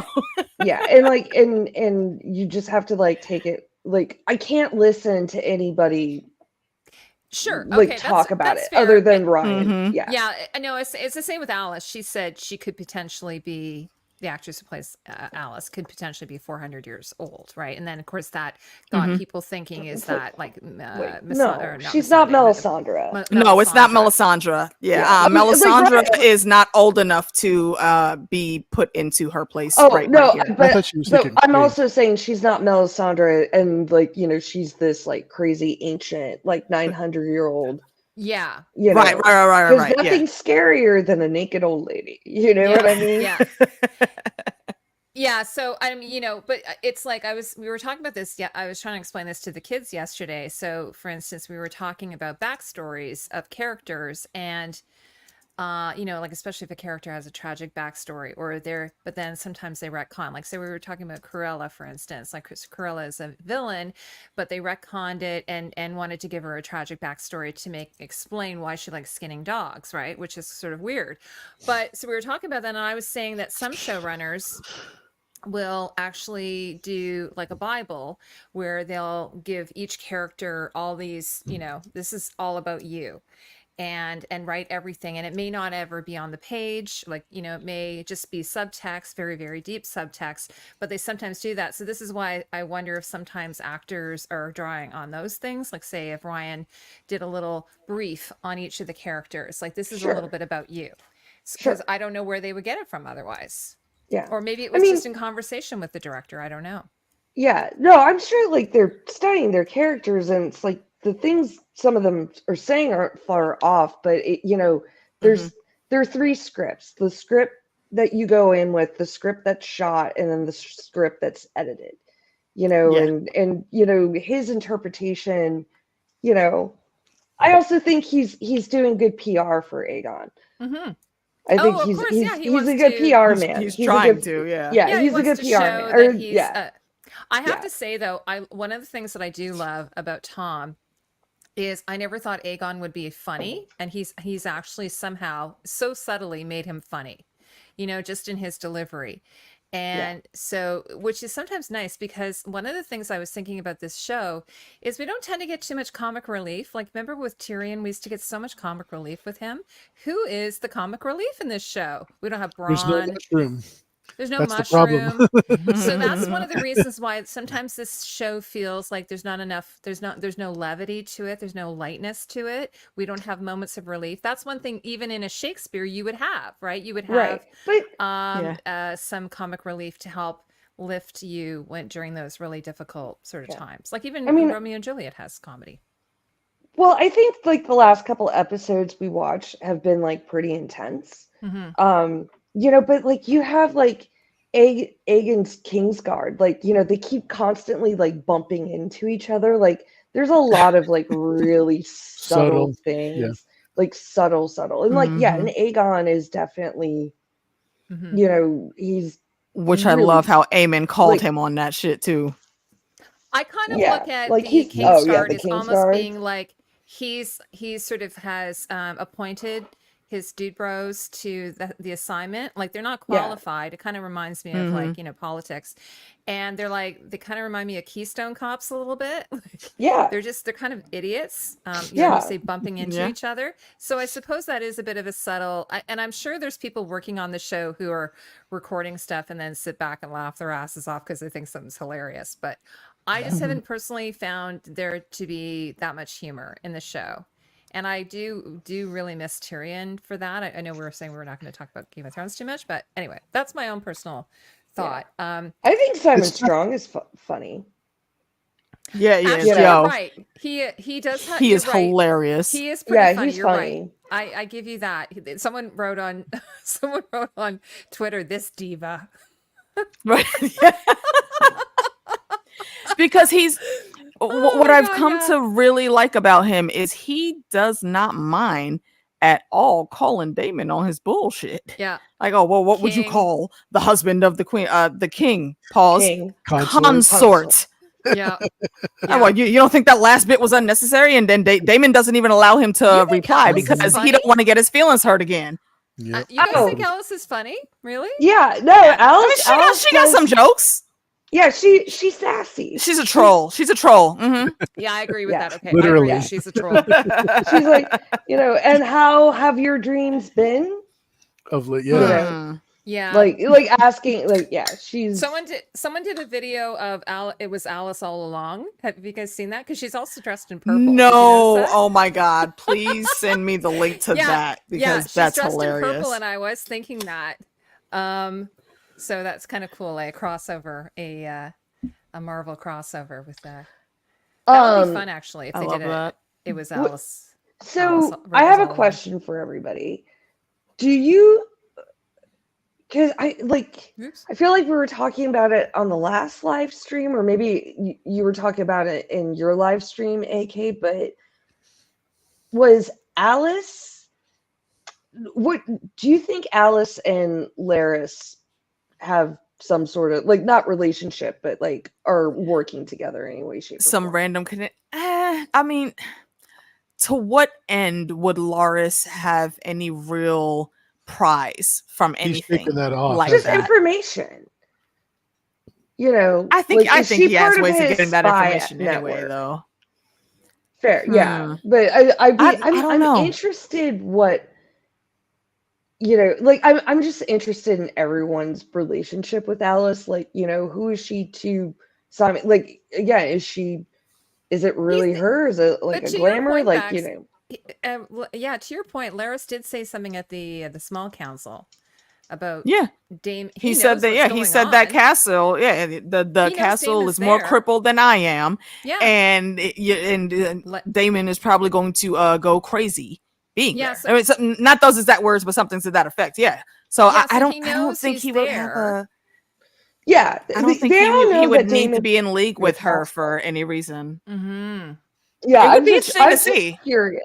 I'm just curious. I'm curious about you know, I mean, obviously, it was something I was thinking about when we were talking about Laris and Harrenhal earlier. It's like, what Mhm. was his experience like at Harrenhal? Mm-hmm. And like, you know, she's, you know, the rumor is that she is Lionel Strong's She's a bastard. bastard strong. So Yeah, she's like, you know, she'd be Laris's sister. It Yeah, is her appears to last me name is It's that her Rivers, Daddy right? Harwin's sister too. Yeah. Is she called Alice Rivers in the show, or just Mhm. Alice? yeah. So, Yeah, and I then believe so I she Yeah, believe that's they said Rivers. Alice she's she's Rivers. introduced as Rivers. Yeah, Yeah, so because she's yeah, bastard. and he's like, oh, a bastard, because Rivers is the bastard last name. Mm-hmm. Do But you guys want Laris to spend? is pretty Oh, go ahead. smart.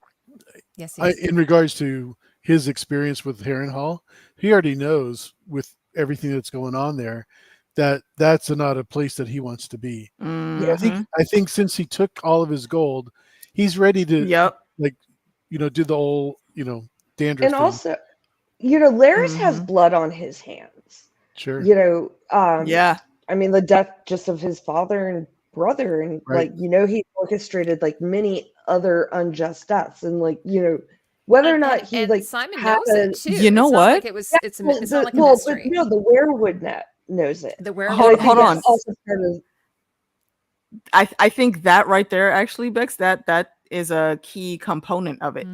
yeah. He took everything out of there because the number one thing that the old gods do not like, and they will fuck you over for in Kinslaying, top yeah. royal fashion, is kinslaying. And Yeah. he killed both his father and his Yeah. brother Yeah. at that castle. So no, he He's like, probably I- ran I'm- for his life. He knows Yeah. He's like, if it wasn't I ain't Alice, going it would be back. somebody. Yeah, hi, I Amy. ain't going back.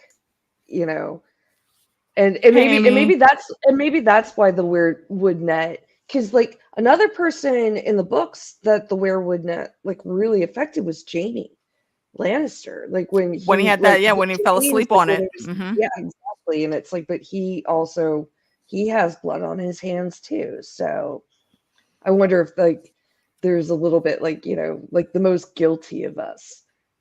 I'm so excited to see like all the Where this is Harrenhal going. stuff, like for the rest It's of possible, the like series. when we were saying that Jamie, oh, sorry, not Jamie, when we were saying that Daemon is force sensitive, possibly maybe it's people who have the most amount of guilt that maybe like as Bex is saying, like if you're plagued with, so like you said, That's Laris interesting. Laris doesn't come across as a guilty person, but maybe he knows that if he stayed there, it would affect him. Because Daemon doesn't seem to feel guilty when he's at Dragonstone. He's like, yeah, well, you know, whatever. Oh, I think he does.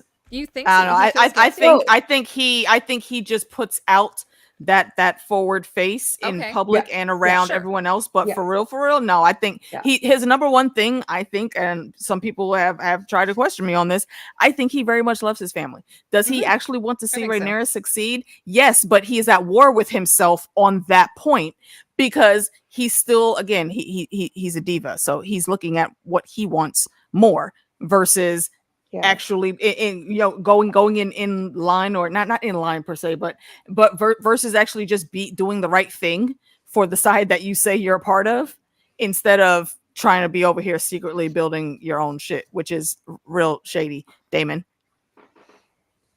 I was going to add to that.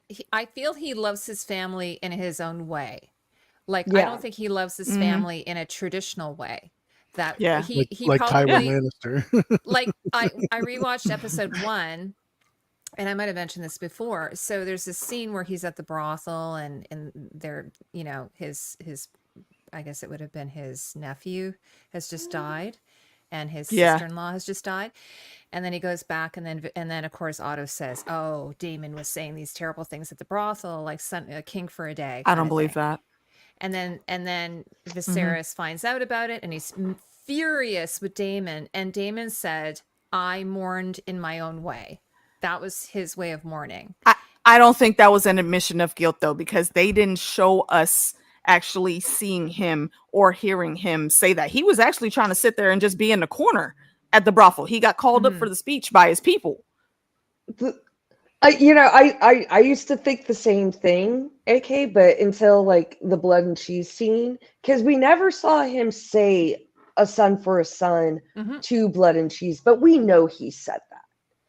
You Fair know, enough. like That one I will give you. Yeah, yeah, because I totally believe he said it and gave the order there. but also. definitely like plausible deniability. You know, I believe he said for king us for for a like day that. because I believe he Yeah. said it because he didn't deny it, and then he said, "I mourn in my own way." And so it doesn't Yeah. mean that he doesn't. And then because in the funeral, he was saying to Rhaenyra, "Your dad, your dad really needs you," kind of thing. He also doesn't necessarily have to be malicious in saying that, but you take words like that from Otto, he's going to absolutely spin it because he don't like Daemon. I totally agree. Well, Otto is like the moment I completely lost any kind of support for Otto, not that I was a huge supporter of his ever, was when he when he like came on screen and said, "Hi, when I'm I completely was like, Hightower." dude, you're an asshole, is when he told Alicent that Rhaenyra would kill everybody. Do you think that they would just allow you to live? No, you're going to be a threat to her. And we know that's not true, especially in the show. I don't know about in the books, but in the show for sure. Same in the books. And in that part, I feel like in the books it makes sense that she would fall for that, but for the show, it does not make sense that she would actually believe Rhaenyra would do that. It's really she's really been brainwashed dumb by her dad. Her dad is like, which is why she's done half of everything she's done. However, that's still just so people know when you're listening to this later, that doesn't absolve her of guilt. No, because she's still on some bullshit. Shakespearean to me, because it's like, okay, what if Alicent's mother had been there, or what if she hadn't married Viserys, or what if she hadn't heard Viserys say, Aegon, knowing Otto was promised. What his wife would have said wouldn't have made a difference. Yep. Mm-hmm. And I don't think his wife would have even tried to go against him on anything, at least from the small gist that I've got. She may have had the presence of a loving mother. I don't know what her mother was like. We know she was what was she? She lights a candle for her. Was she? Oh God, hold on. Maybe someone in the chat remembers. I'll find it, or someone in the chat. Yeah, I don't think it was in the books, but it's in the show. I believe it's a show. It's in the books. No, right. I don't remember. Yeah, the family tree is in there. Yeah, Florent. Yeah, I don't. Florent, is that what it was? Yeah. Oh, Illyri Florent. Yes. Oh, because Catelyn Stark, her mother was a Florent too. Exactly. And Florent is the sigil that has ermine, and I still have not seen ermine in the show yet, and I'm pissed about that. Everyone why is there no ermine? Ermine is the fur of royalty, for the love of God. And would it be like time? I mean, well, yeah, it would be time. It's usually like trimmed. It's like trimmed. Yeah. Oh yeah, like a big purple robe with like the with the white with the black flecks. Yeah, that's ermine. Yeah. I was joking years ago. I wanted to open a shop called Everything Ermine. Really? Everything would be ermine, not real ermine, because they're adorable. Okay. They're like and also like a stoat or a weasel. They're adorable. Yeah, and aren't they like really, really, really rare? I think they used to raise them. I think they don't do real ermine now. It's all faux ermine. Right. But in those days, I think it was like minks. They would raise them like a mink. But sure. I want to, before we go on to the next episode, I was just going to ask you about the end of the episode. Bex, do you need to take a quick break? No, I'm sorry. There's a baseball game on over my shoulder. Oh, okay, no problem. No, I just thought maybe you need to go to dress something. Or there was Heidi. I was gonna ask you if you highlight that quote that Jesse put in the chat there. Oh, so you've seen her too. Quote Sir Simon Strong. You want a point for that, bro? You get a chuckle point for that one, bro. This diva. I just thought that was just the funniest thing. Free the Ermots. Are they like minks? Yes, they're similar to minks, but they're stoats. Now, a mink might be a stoat, though. It's like, like a weasel, like a long animal. So an ermine is a long white ermine are white, and then they have a little black tip on their tail, and they use the tip to make that little flick in the fur. And so that was sort of like whenever you see a crown, it always has ermine on it. What's that? So it's just their tail? Yeah, it's the black with the black. Yeah. Yeah, so it's just like it breaks my heart, but they're just adorable. They're just so cute. But the fur is beautiful, and so whenever you see like a like Queen Elizabeth's crown. It's got the Yep. ermine on it. And I'm like, why is there no ermine in this show? I don't get it. And there's no Mirish lace either. What the hell? Anyway, that's just a costume rant. We'll start a petition before they do production of season 3. I thought for sure we would see it in House of the Dragon, but no. Now, I just want to touch on the end of this episode because I think it's really important because we were talking about whether Aemond, did he not? I mean, I personally think he did. I mean, it seemed pretty obvious he did. because he did. Aegon says, "Oh, thank the gods! Like, phew, my brother's here. I'm saved." And then nope. Yeah, and as soon as he turns around, because the way they were flying already, Melee's was in between the two of them, but then Melee's, when she grabbed what was her name? Sunfire. They flipped, and that put Aegon as like a buffer in between them. Aemond would have very clearly seen that from the direction he was coming from, but he still chose to give the fire order. But what? Okay, so then when they're are you grounded, saying did he do it with the intention of killing his brother? Yeah. Oh, of course. Yeah, yes, I think so. Yeah. Now, one of the things absolutely. we were talking about on David's stream is, obviously there's been all these little micro, there's been all this bullying that Aemond has had to endure over his, Aemond's been bullied by his big brother, although he's shorter. And then one of the things they were talking about, the thing that he did at the brothel, where he kind of like embarrassed him and all that kind of thing at the brothel. But I was like, because Aemond was wasted. And I was like, I bet you he didn't even remember the next day. He was probably like, what? What? Yeah. We had so much fun last night, Aemond. You mean Aegon was wasted? Aegon. Aegon was wasted. I agree know with what that. you mean. Yeah, I know. It's crazy. Like, George, we speak I Heidi. hate you. Aegon, Aemond, Helena, Lena, Rhaenyra. Rhaenys. Rhaenys. Actually, that's so funny because I remember when they were Rhaenys, people were like, it's Rhaenys. And I'm like, do you say anus then? Like, seriously? Right. Like, come on, y'all. I'm not going to say Laney's. Lanus. I'm going to say Laney's. Anyway, I digress. So what I wanted to know is when they're grounded and Sir Criston Cole happens upon Aemond and he's got a giant sword in his hand, and what's he about to do there? And he's, of course, and also I think he picks up Cat's Paw dagger. So what were your thoughts on that scene? That's why I think he did it intentionally, because he grabbed the dagger. The what does that mean? That's the throne. Right. Yeah. Because why did he need to pick that up? Exactly. I mean, because if that's the case, why not pick up Blackfire also? Something. Right. I think he picked it up and like the One Ring, he saw the letters, so he kept it. Do you think he would have had Blackfire on him? I mean, he should have, but Aegon? He did. Yes. Yeah, he did have it. Okay, yeah, sorry. I couldn't. Yeah, and then I think just from being like, from falling, the Cat's Paw dagger fell out. I don't know. He might have still had the I think it was sword on him. Yeah, I think it was on him. It was on Yeah, him, like but he it took, was, like it was on his Aemond body. drew his sword because he has a big bad. I don't know what the name of his sword is called, but he drew his own sword and then like. Well, see, hold on. I thought that too, but I re-looked when I watched earlier. When Chris, by the time the camera cut around and Crispy came back and said his name, he was actually putting his sword back into the scabbard. But my thought is that he's doing that because he's gotten close enough to be like, oh, I don't have to do shit. Oh, I don't need to. Yeah, like he's done. Oh, okay. That so I think we were already like see the steam coming off of him, right? Like we were already at the point where he's like, oh, I don't need to do shit. Yeah, and then like he's half crushed. I'm surprised he didn't have like more broken ribs because he was half under his dragon.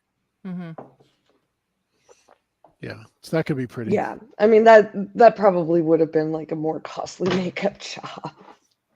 I mean, he already has like prosthetic, makeup all over his torso and his face. Although it's really, I mean, it makes sense from the angle, but it's too bad. Like, it's not the same side of his face that's messed up that was Viserys's. Because then he could have had Viserys's mask. That was he still kind of looked very similar. He's going to get a similar one, but not the exact same one because it's a different side of his face. Yes. It's really interesting because we were talking about this whole thing with the steel. So there was a behind the scenes video where they were talking about this. So they added it in the show, I believe, that he is wearing Valyrian steel armor and Aegon the Conqueror's armor. And so we were talking about like, well, how would the armor do? Well, the armor would do probably pretty well. But what we were saying is, but underneath, if you're wearing the armor, you're But basically being cooked in the armor, right? yes, Kind of Right. like Ned Stark. that's why it fused to Sorry. his skin. Who's sorry, Ned Stark's Ned's father, yeah. and his brother, Rickon, right? Rickon Stark. They were Rickon. basically cooked in their armor, right? Mhm. So yeah, like Phantom of the Opera. So certain parts of his body didn't have the armor, but still, you had like it would have fused to it. So what the props person is saying, essentially, like his helmet, it's like he's protected, but then it's like having your skin like having a hot iron on your skin. And so, and then of course it just causes, and then so then when they're having to peel off the Yeah, they couldn't just take it out. Take him out of there. They had to peel it off plate by plate. Which plate by plate. That scene made me mad because Allison, you see this man is trying to work. Shut up and go stand in the corner. She's like literally on this man's back while he's trying to get this done. She doesn't have the Can tools. you? This is important. Can you let us work, please? This Thanks. is the issue with her. She doesn't have the tools. I really don't. I think she's just ill-equipped. She's not equipped to really do anything. Like she thinks that she's capable. I think she thinks she's more capable than she is. I really don't think she is. I think she's very ill-equipped for most She things. thinks she's more. She thinks she's Yeah. more important than she really is in the grand scheme of everything. Like, I think she probably can do a good job, like helping make like, you know, like some minor decisions, like, oh, like maybe like two petty lords are having a squabble and it's like, do this. But I mean, they're right. Like, she's not a wartime consulary. And At all. At all. And like, but also like, yeah, she's not even really good at what she was doing in the What first she was place. doing in the first place. Yeah. Now, So- I I mean, technically, none of them really are good tacticians when it comes to war because they haven't ever been to one. Right. Well, but even like, you know, Cole and Cole has fought in battles, like, but even Aemond. I mean, well, like, yeah, those are some skirmishes, studying, though. but Actual he's still war, studying. But he's still studying. Like it's Yeah. not like that'll give you. it's the you know like I have to it's say not like the he's chat is starting way from like funnier than a the show totally is. ignorant position. You guys are For sure. hilarious.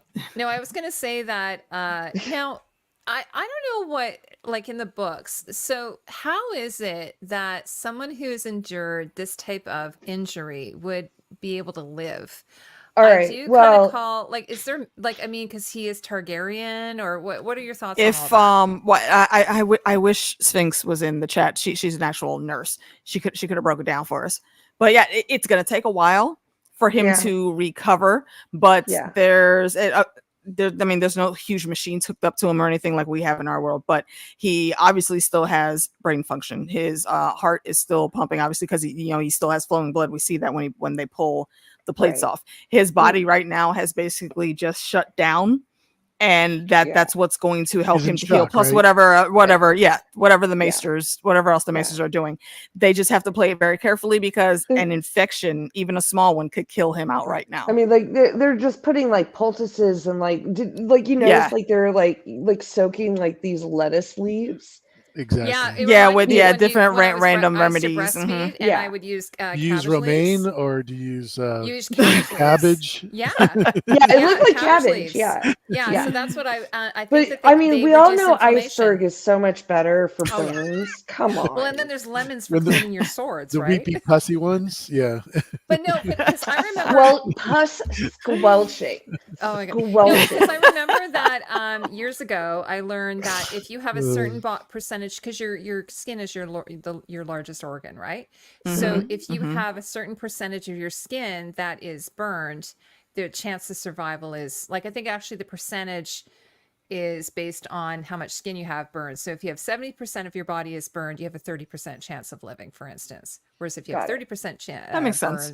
then you have 70% chance of living. So I just find it hard to believe that in a medieval setting that even if the maesters have some kind of, whatever they have, that you would be able to survive. No, Like, I mean, I will say, like, it is Germ canon that like Targaryens are not fireproof, but Correct. I think Targaryens still have certain Non-stick? abilities. Like they don't get colds. Carl. They don't. I mean, like there's some weird illnesses, like whatever illness like Viserys had, but Iron Throne his syndrome. his illness Mhm. was like kind of magic in nature. Like do they even get grayscale? I don't think like Targaryens Oh, get that's interesting. grayscale. Mhm. Or maybe Yeah, they they like do, hot but they got the baths. shivers. They got the shivers. But like, yeah, it's like Yeah. the illnesses that get them. Like, so I mean, it's like again, it's like a show about with dragons. So No, I know. I realize that. I just, I always Yeah. want a like a real world answer But- to. but I think like without like really like going into like future plot stuff, like Aegon's going to be forever affected. Mhm. Yeah. Like this. So if you're Aemond, he's got a long go of it. if you're Aemond or Crispy even, would you actually bring him all the way back to King's Landing? I Wouldn't don't you spend understand for why the- they did that. That's got to be the worst thing for your body ever. All of that Yeah, traveling in 'cause- a ridiculous box that looked like Yeah. it didn't even They have call any it a padding litter. to make him I wonder- comfortable. They call it a litter, which sounds it's like a litter box. So Yep. stupid. So like, 'cause, Why yeah, not just like, treat him at Rook's Rest? Yeah, you would like my only kind of like again plot hole explanation. Like, well, maybe the Maester got killed during the battle. Well, you would still send him for him. The You could still Grand send for Maester another at one, yeah. King's Landing, Sure. Hey, or Storm's End, or Yeah, I was wherever. wondering I that. mean, too, how is because- Alicent going to see him otherwise? Like, how? Yeah, Right. exactly. How's she gonna react? Is he gonna Yeah. live? How's she going to show how incompetent she is Yeah. by asking questions in the middle of surgery? Right. No, because I was thinking the same thing because again, the prosthetics, special effects person was saying that infection has already set in. That's why there's all the pus and everything. So that's a Yeah. sign. So Well, they didn't even take the armor off. no. They How didn't long were until they got back. traveling? So he's been in this condition. I don't even know how long. That Probably is 3 so days. absurd. That's not a fast way of travel. They had the No, dragon not at head. all of the you know. bumps without Oh my anything God. to And, like, cushion him, dude. Right behind a decomposing like dragon head too. Like, did you see all It's the a flies? miracle. It's a miracle he is still alive. Yeah. And then By the way, Crispy's was like, it- "Oh, it was a successful campaign." By the So- way, Oh. No, it wasn't. did Hugh say that was food then? Like because He said Meat. it's just I eat a meat. dragon. Yeah, I don't think he meant like. Well, It's just meat. Okay. I think it was like, but like kind of like a double entendre, like well, Sure. not sexual, obviously. I'm just but, asking like, that where because it's like because they don't have meat in the city. okay, sure. You know, like Yeah. Mhm. like I think that's why. But Ah, that makes sense. No, I'm just asking because when they were cutting open, like I think there's one scene in Rook's Rest where the dragon gets cut open and basically it's got acid blood, right? Right. yeah, Pouring Mhm. out. So which Yeah. makes me think I don't Mhm. think you could even eat that. no, I don't. Yeah, I don't think. I And I don't bet they would. know. I bet they would I don't anyway. know. I don't mean, think they would because they already see this as an ill omen, and It's an ill Crispy omen, yeah. being the stupid idiot that he always has been. He's it's from like, Dorne. He what's doesn't wrong know with their them? customs. Don't they know? Don't they know that we won the battle? And Gwaine looks over at him like, "Are you sure?"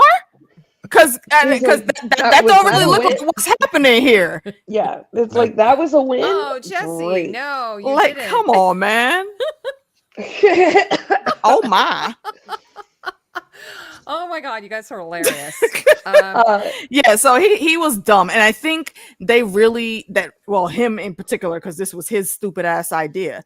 He should have most of the thought stupid better ideas of are that. his. You know- Mhm. Oh, So at least this- okay. Now, by the way, the one thing I did like about Aemond is he asked for the rat catchers to be cut down. His How long- second official order was How take long them were down, and thank How long goodness were they up there for the love of God? the whole I time mean, like they've been up yeah. there this whole time. We might It's be, been a like- good couple months at least, hasn't it? yeah, I think so. moldy oranges, Crispies, lemon. Yeah, the lemon. Yo, Yeah. that Cabbage food leaves line, and Muley's meat. that food line was Oh, so sad. Like, first of all, the yeah. vegetables The look bread disgusting, Yeah. and and then they have the plates, and everybody's only getting like maybe a ladle with possibly a potato in their scoop. Like, yo, that's not what are y'all doing right here? I don't understand. Yeah, this is how you piss people off. You Well- starve them to death. well, That's like, go ahead, Beck. Sorry. sorry. So like, you it's like you're like, oh, he finally cut down the rat catchers, but before that, he's like closed the gates, don't let anyone leave, come in or Yes, leave without an Mhm. okay, because he doesn't want it getting out around the land that things are no, bad. I think, yeah, and if mass amounts of people start leaving, that automatically says, oh, okay, yeah, something's wrong. And even the small folk there are already riled up. And if you want to keep them in, okay, fine. But what are you going to do to appease them? There's no food. Right. As we heard Hugh's wife say. And also, Hugh, bro, I want to like you. I wanted to like you for a hot second, but if you would have listened to your wife last night when she was rightfully getting in your ass about keeping your sick daughter here, Men y'all are would have been prideful. fine at her brother's house. They can't be beggars. And I'm Especially so to your glad she brother-in-law. said that. You got to know Mm. that, yeah, brother-in-laws are. Do you think to make us beggars? Well, ain't we beggars already, bitch? How is that different from right now? Yeah, I just Ridiculousness. watched Pearl, and I was really disappointed that they left a perfectly good pig on the front porch because they didn't want to take Charity. I don't know if anyone's seen Pearl. That is, But, I have not, but that I is the don't- most absurd I thing don't- ever. So you're gonna I don't starve? think when if you have family to call on, do it. Just do it. You have a child 100%. who's sick, and I Yeah. just think it's so crazy. People go, "Oh, I don't want to have Charity. Let's just let her die." Especially, here's a random question. I don't know if it's ever really been brought up before, but do they have to pay for the maesters to come and see them when they're sick? I mean, I don't think they get maesters. You talk about the crown. Well, Or the no, small not the folk. crown, but no, Yep. just the Thanks, small folk. Like, do they Yeah, not have a specific No. person? Maybe No, that probably have, like, they an have like apothecary or medicine. They have healers and medicine. random women, healers, but no yeah. actual maesters are might- going to come for there a might house be visit. some maesters that run like some like charity, Mm. like remember, like they're orphanages.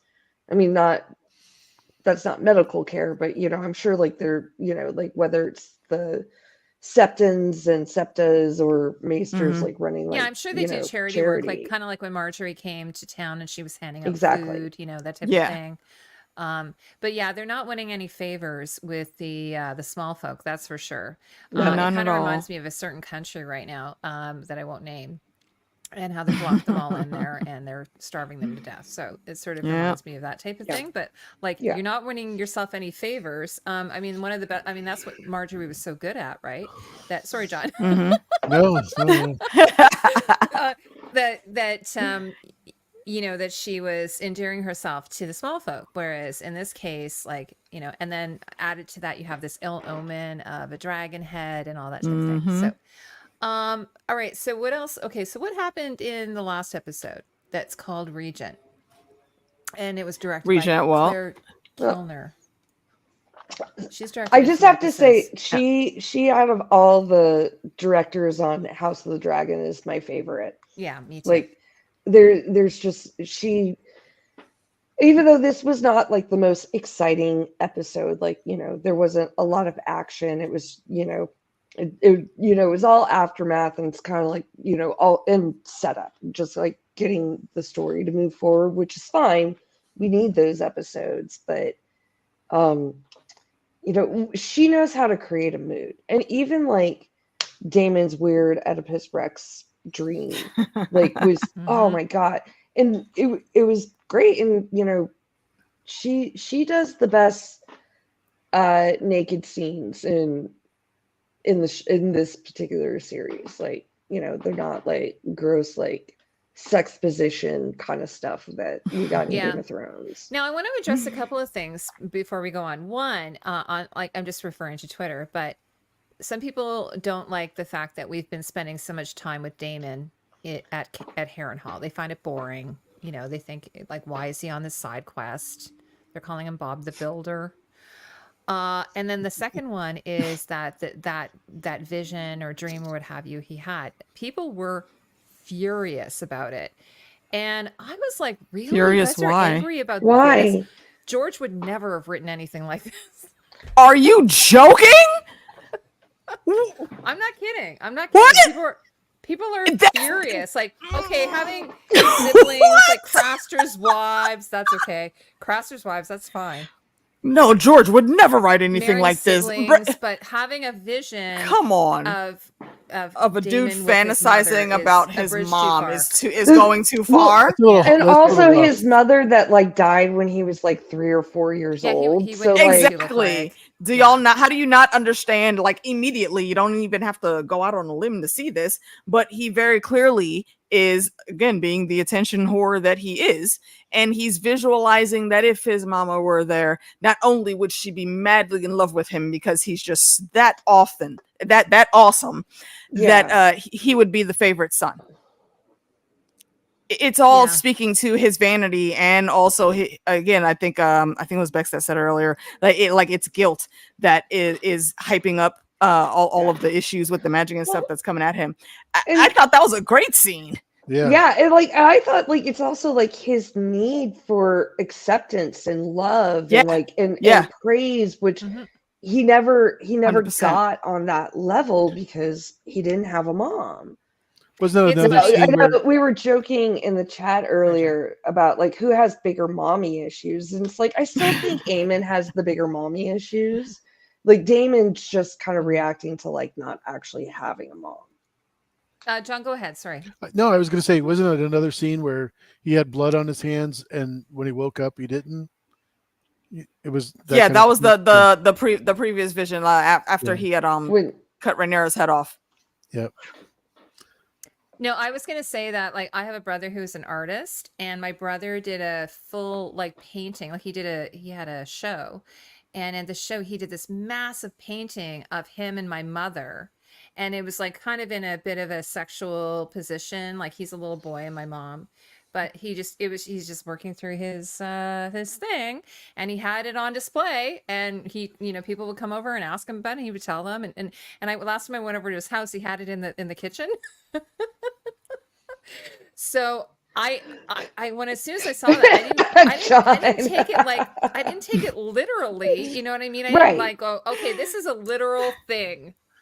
There's a difference, right? Yeah. It's a vision, and It's a again, dream. as you were saying, it's a very Oedipus thing.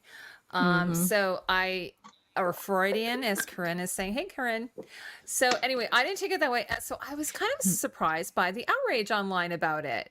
I got to get off Twitter. I think I'm getting too old. for Twitter. Yeah. I am rarely on Twitter nowadays I see you occasionally, anymore. and I see Bex occasionally, but yeah, I'm like, guys, really? Like, you know, I can't stay in the cesspool.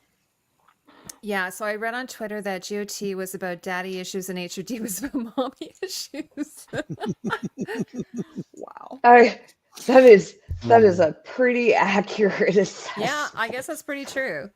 So anyway, I thought it was really tasteful. I thought Claire did a really good job on it, and I wasn't horrified at all by it. I probably was more grossed out by. I called it. I thought it was Viserys's- creepy and Yeah. ew, but Yeah, Yeah, I I think didn't I was more grossed out by dislike it. Viserys's like sores. That You know, was more. there was someone that was going over the trailer, and like everyone in the chat was like arguing about who it was, and I was like, it's probably his mom. Well, I think the I mean, reason why why it else didn't bother say me- favorite son? yeah, I saw a leak, and I kind of Oh went no, into it thinking before the that it- episode. before the episode. I saw Oh. a Yeah, leak, before and the it said it was episode, I was like, that's Viserys's- totally his mom. Yeah, they said it was Viserys's Gotcha. wife. Like Well, Rhaenys' lot- that's a good lot of people- guess. A lot of people were trying to say that to me. Yeah, when it actually saw, I was like, that didn't look like No, Emma, no, though. that wasn't her. None of But his I wife. mean, like, it was a good guess for the trailer. Yeah, because it could have been like a young Because they Emma, only is showed it? her like lips and like Yeah, some yeah. blonde hair. So, like you say, though, he would never have known what she looked like because she died, I think, in childbirth, I believe. So they have another sibling, I guess, that's not in the show. Yeah, the reason it Do didn't bother they? me in all seriousness is I thought it was just Alice the whole time playing with him. That's what I thought. So hmm I didn't Yeah. take it in any literal way at all. It's kind of like Freddy Krueger. You know, he knows your deepest fears, and he just like plays on those not just fears but insecurities and anxieties, and just like plays on that, right? It's the werewood net. The werewood net. Yeah, and yes. It's the anything werewood that net. makes Like, you doubt yourself. everything that haunts him, like they know. You know, the They failure of a know. dad that he was to his daughters. And, you know, especially just like outright passing Bela in the hall. Oh, so Kitty after thought it was everything Emma. happened. It's Yeah, so Kitty ridiculous. thought it was Emma. So yeah, Kitty's, when I saw the leak, it said it was Emma. Well, no, but finish the. But it's like, but Oh, it was imagine his if it mom. was So, Leslie at the oh, end, that's and it was okay. like, it was Alyssa, and I was like, okay, that's okay. Yeah, what you would have been mad if it had been Emma, because it was Rhaenyra's mom. Well, or either way, it still would have or fit. Viserys's wife. Although It was more. It was still more about like it being the first Viserys' cousin. wife. To the daughter, though. Okay, yeah, that would have been maybe a bit messed up. Yeah. Oh my god, you guys are hilarious. Okay, so what should we talk about? So we have the Rhaenys finding Luke. Yes. Oh, what? Rainy. Wait, is this the episode where she found Luke? No, or like I thought it was about Luke, like Luke going to the phrase. Yeah, do you want to talk about that? Is that what you're talking about, John? You mean Jace going to the phrase? Oh, sorry. Jace going to the sorry. to the phrase. Yeah, Jace. To the twins. But you're saying Luke. Sorry. Yeah, maybe that's earlier. Luke is dead. Yeah. Yeah. Oh, that was Luke. like the first Rest episode. in peace, Luke. Where she found they had that funeral. We haven't gone back that far. I take it. What? No, sorry. No, what I was going to say is we have so we talked a bit about Aegon being brought in and the litter and everything, and Allison asking if he was going to survive, and then we have Aemond like a weirdo leaning over the bed, like holding onto the. What is with that guy? Yeah, he's voguing. Look, he's seeing his secret plan all come together now. Hi, Tony. Hey, Tony. What's going on, Tone? Grayscale was made to kill their kind by the mother Rhaenys. Oh, so yeah, it was a curse. It was a curse that was set upon them by like the High King or the Prince, I think, actually, of Tony must be the behind Rhaenys because people. we were talking about that like half an hour ago. Costume peoples. Hi, Rose, stopping by to say hello. Hello, Heidi and company. Hi, Rose. Hello. Hi, Rose. How can I ask what did you guys think of Auntie Nisi actually finding Alan, and not just finding him, but knowing exactly who he was? Yes, I thought that was a brilliant scene. And she said your mother must have been beautiful. She already know her man. Come on now. Okay, that was never a secret. This is another thing. I mean, obviously, I think Rhaenys is a very together lady, and she is very confident in herself, and 100%. And is she, like I was mentioning on David's stream, I think in this world it's not probably completely unheard of that men would have mistresses. It's a different type, Yeah.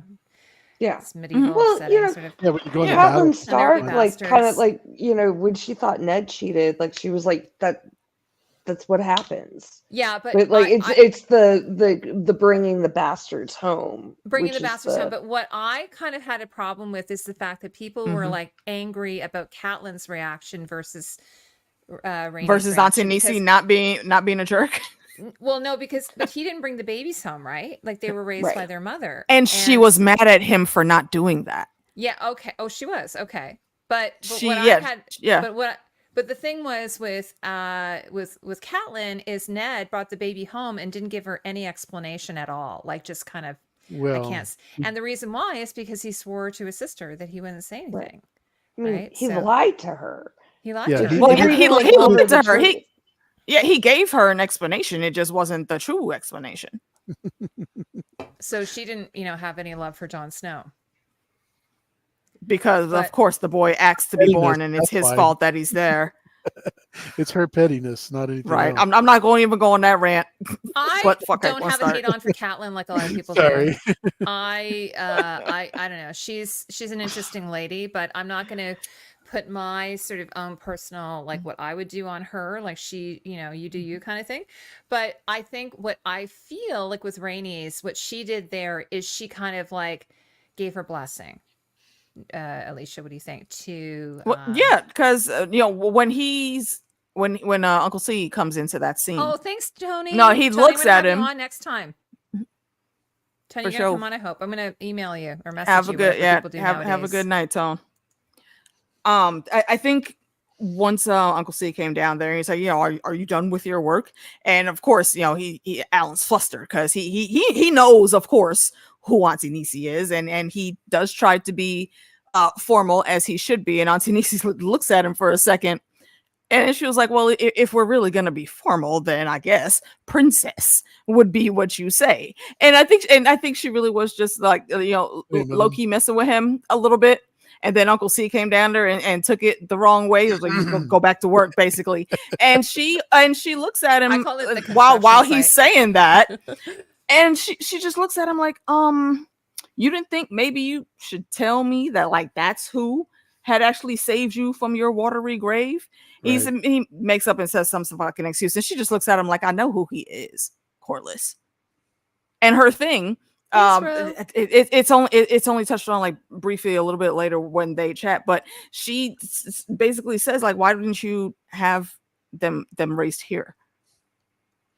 It's and I like that she did that because again, Auntie Nisi knows her dude. All right, she knows exactly who's been in his bed because she been in their bed with them too. They're Yep. pretty. Those two are pretty. And solid. she doesn't really and she doesn't really have like the serious beef, I think, against the bastards in general like that, but also specifically she's going to look at them as at least an extension of family. So why would you have them That's clawing it out exactly right on the ship? Why That's why would it you was so not great have to them see raised her- with us? to see her husband's son, even though he's not her son, you could still see the love that she has for him. And also, Unlike like she's some other lost her people. children. She's lost her children, and here is another son. that too. Right? That too. She is very compassionate, I think, when it comes to all kids, but specifically those that do have ties to her. They have, I think, Very like evident. I think they have like probably the most solid marriage. 100. Oh yeah. Of Oh yeah. the And all of the characters in relationships show. we've All the seen, relationships. they On are her my number part. one. On her Now, part.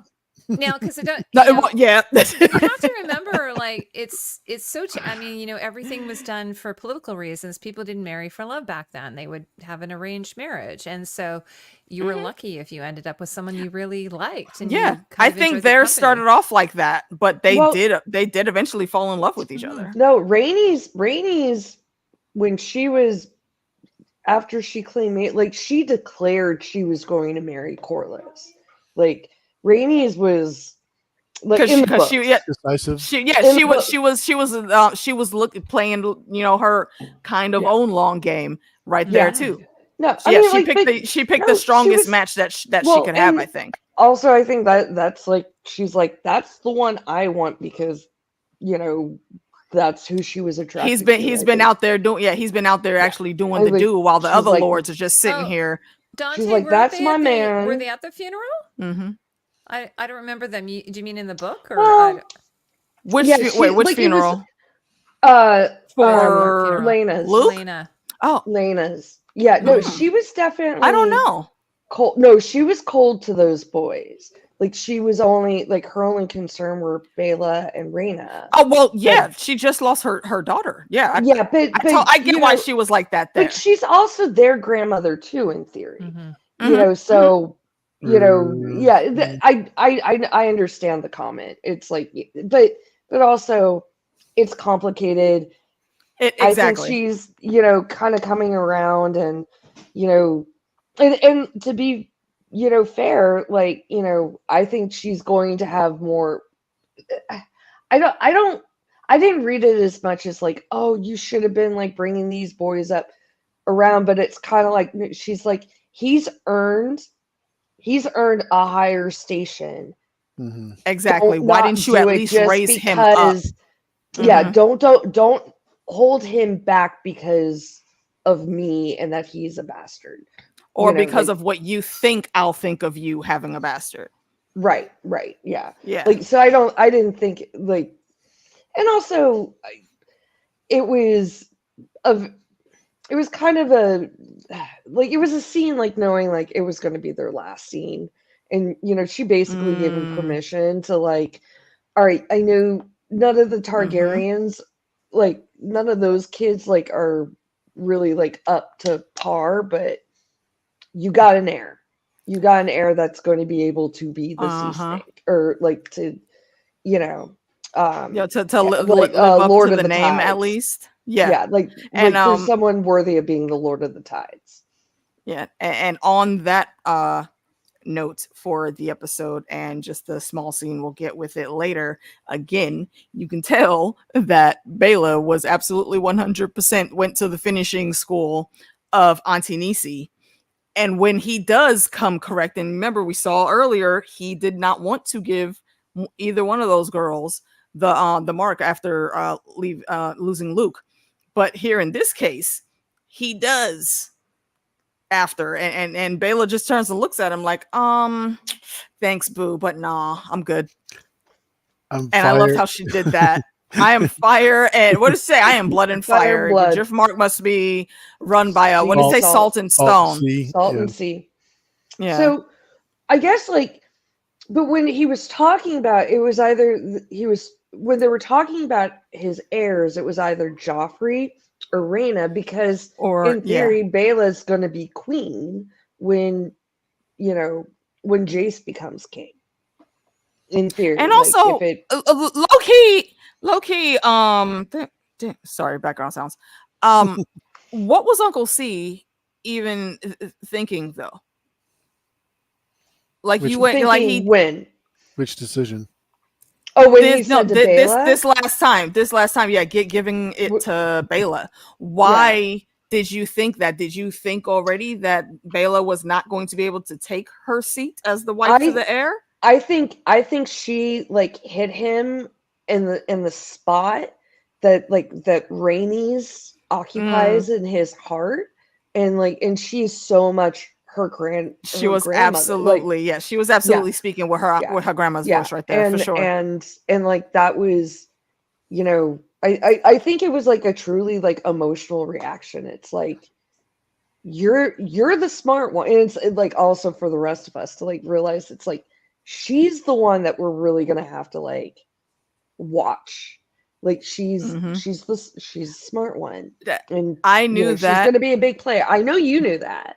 Oh yeah. Well, no. For specifically for the show, I knew that when Aemond, Uncle Black and Mild came up trying to talk nonsense to Auntie Nisi, and then he took those 2 steps like he was about to move forward and try to do something, and Bela stepped right quick in front, like, what? I dare you, do something. Yeah. That right there is when it sold it for me completely. She's a warrior. She's she's got that warrior training. Indeed. Yeah. She has been very properly taught how to walk the line of being a warrior and a lady, all wrapped in one. Yeah, because Rhaenys was probably the best at it.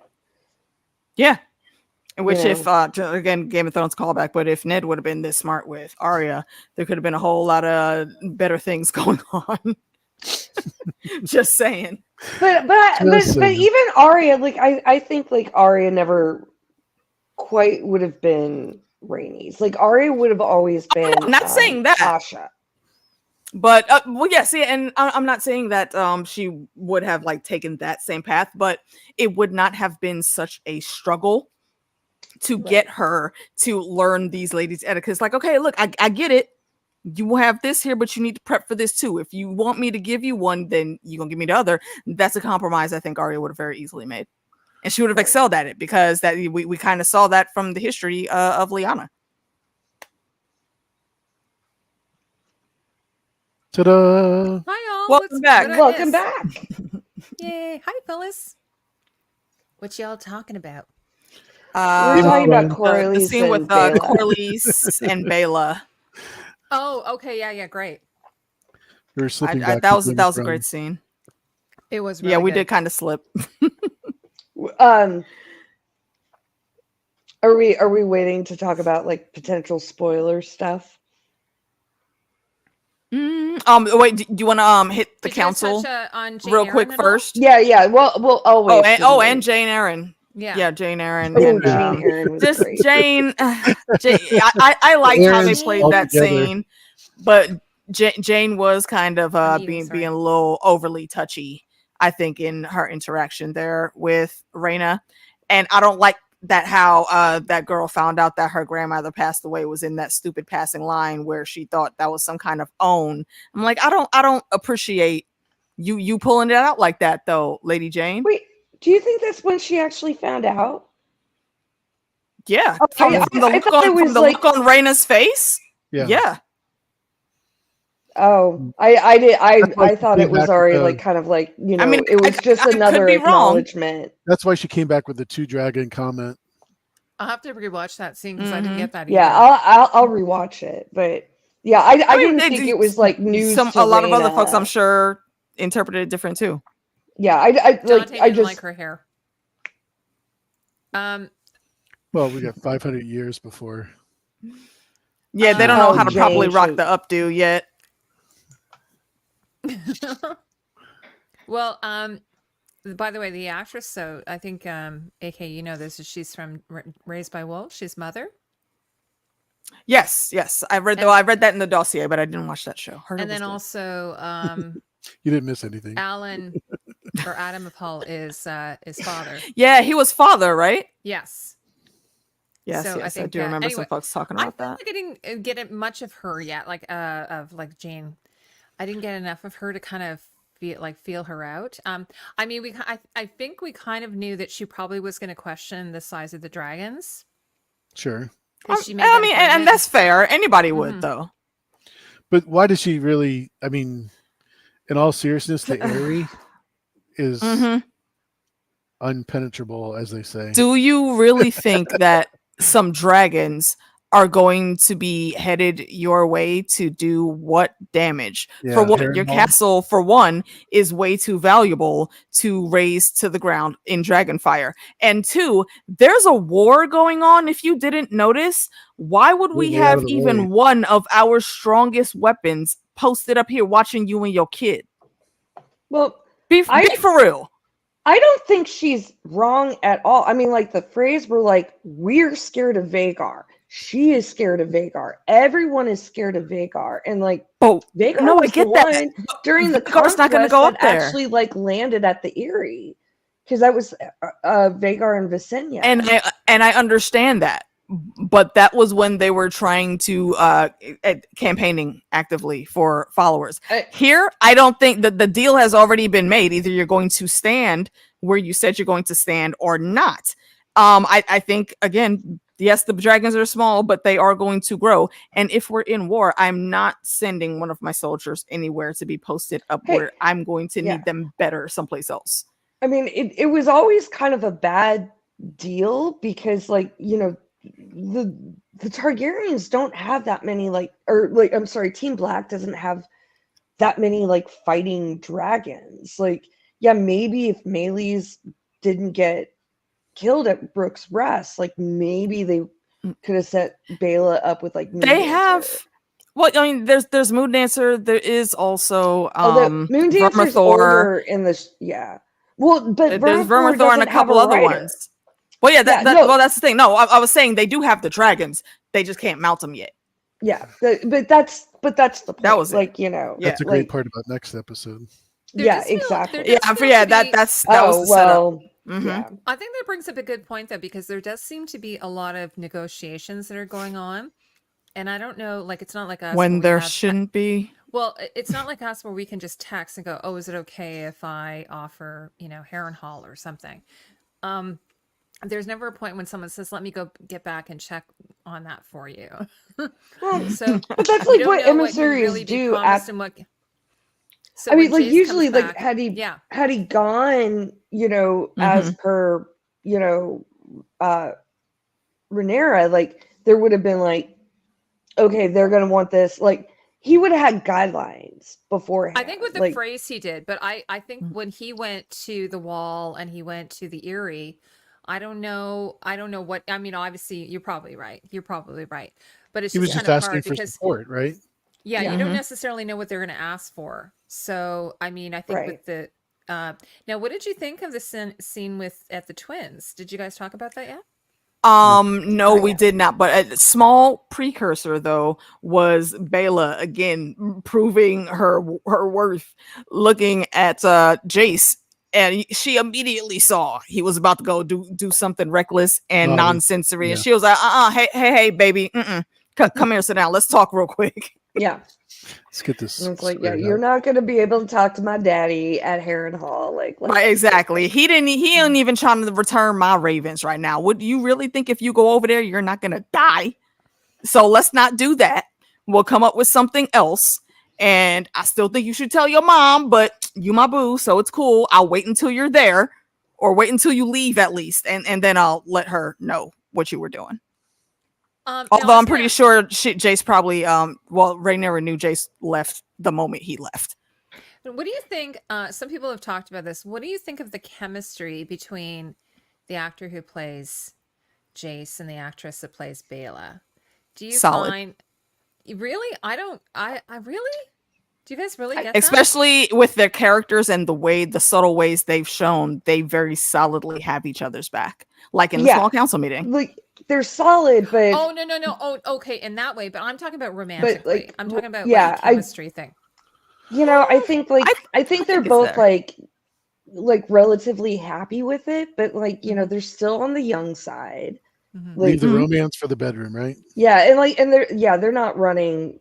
I mean, they're not running into each other's arms, but that's They're running on wartime right now, and I right. think that's the best they could handle it. Especially with the Yeah. I death of mean, their mothers, yeah, or exactly. family Well, members. their marriage is their duty. The Yeah. marriage is their duty, but I do think they had a great sense of care and respect for each other ever since they were kids. Because again, when Aemond was doing Aemond things, she didn't go get none of the castle guards. She went and got cousin Jason, cousin Luke, Yep. because she knew at least Luke was about that life, just like she is. So I think their repertoire together has been built up, and I think they know each other well enough to be happy about the marriage pact. And if they're not completely in love already, they will very soon get there once they don't have this war to worry Thanks, about. kitties. Someone feels. Well, Yeah, I no. don't know what it is. I don't know if it is the writing or the acting. There's just something that doesn't quite jive for me. Bela feels so much older to me than the actor who's playing Jace. Like Jace. he feels, Give but it I another feel it. season. But to I- give him a break, they're not giving him a lot to do. Like I was laughing because there's always a scene where he's walking around with his hand on his sword. It kind of reminds me of Joffrey.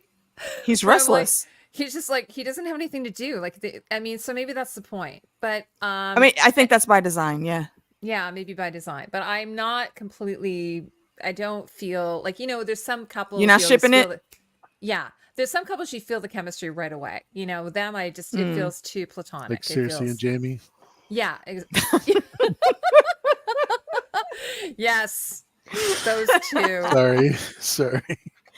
You walk. Yeah. You kind of opened the door for that one. Yeah. You did that. Jace reminds me of his Uncle Harris.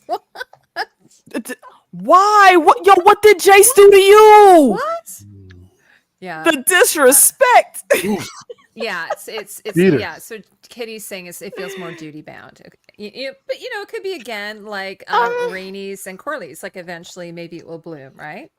That's where I think they are Rhaenys and well on the road Rhaenys to. was in love with Corlys. Like that was like a marriage of passion. Oh, okay. Like That was a marriage of love. yeah, Okay. like that wasn't. I mean, it was she it was arranged in the fact, like, she needed to marry like a high lord, A high but lord. she was like, "That's my man." Mhm. Like, I agree with you, Heidi. Like, I don't get Yeah. like the romance. Yeah, Like, Cregan I'm and Jace, sure. if it get better. I'm very sure. Matter of fact, no, I can Oh, I 100% totally agree. guarantee already. Yeah, go over to Yeah, AOC and search Sarah, that. Sarah Snow. Okay, yeah, we know who Sarah Snow is. Okay, so I just got a private message, that we need to talk about What happened? Oakenfist. No. We don't need to talk about that? No, that's too Not yet. spoiled. Not yet. Yeah, Oh, Not oh, yet. okay. Sorry, I That's read what that I wrong. was like. Maybe I'm maybe like, next I'm dying episode. because I want to talk about it, but You I want to can't. talk about it? Okay, sorry. Spoilerifics. Okay, But I can't. so did we have anything else to say about Jane Eyre? I think she is a queer character, which will be kind of interesting. It hasn't really been hinted at. Loki but has latent tendencies. No, I mean it hasn't been hinted at, but there's mannerisms that you can say are because someone there. was talking about her hair, and I kind of thought that her hair was appropriate. Like I thought, that's good.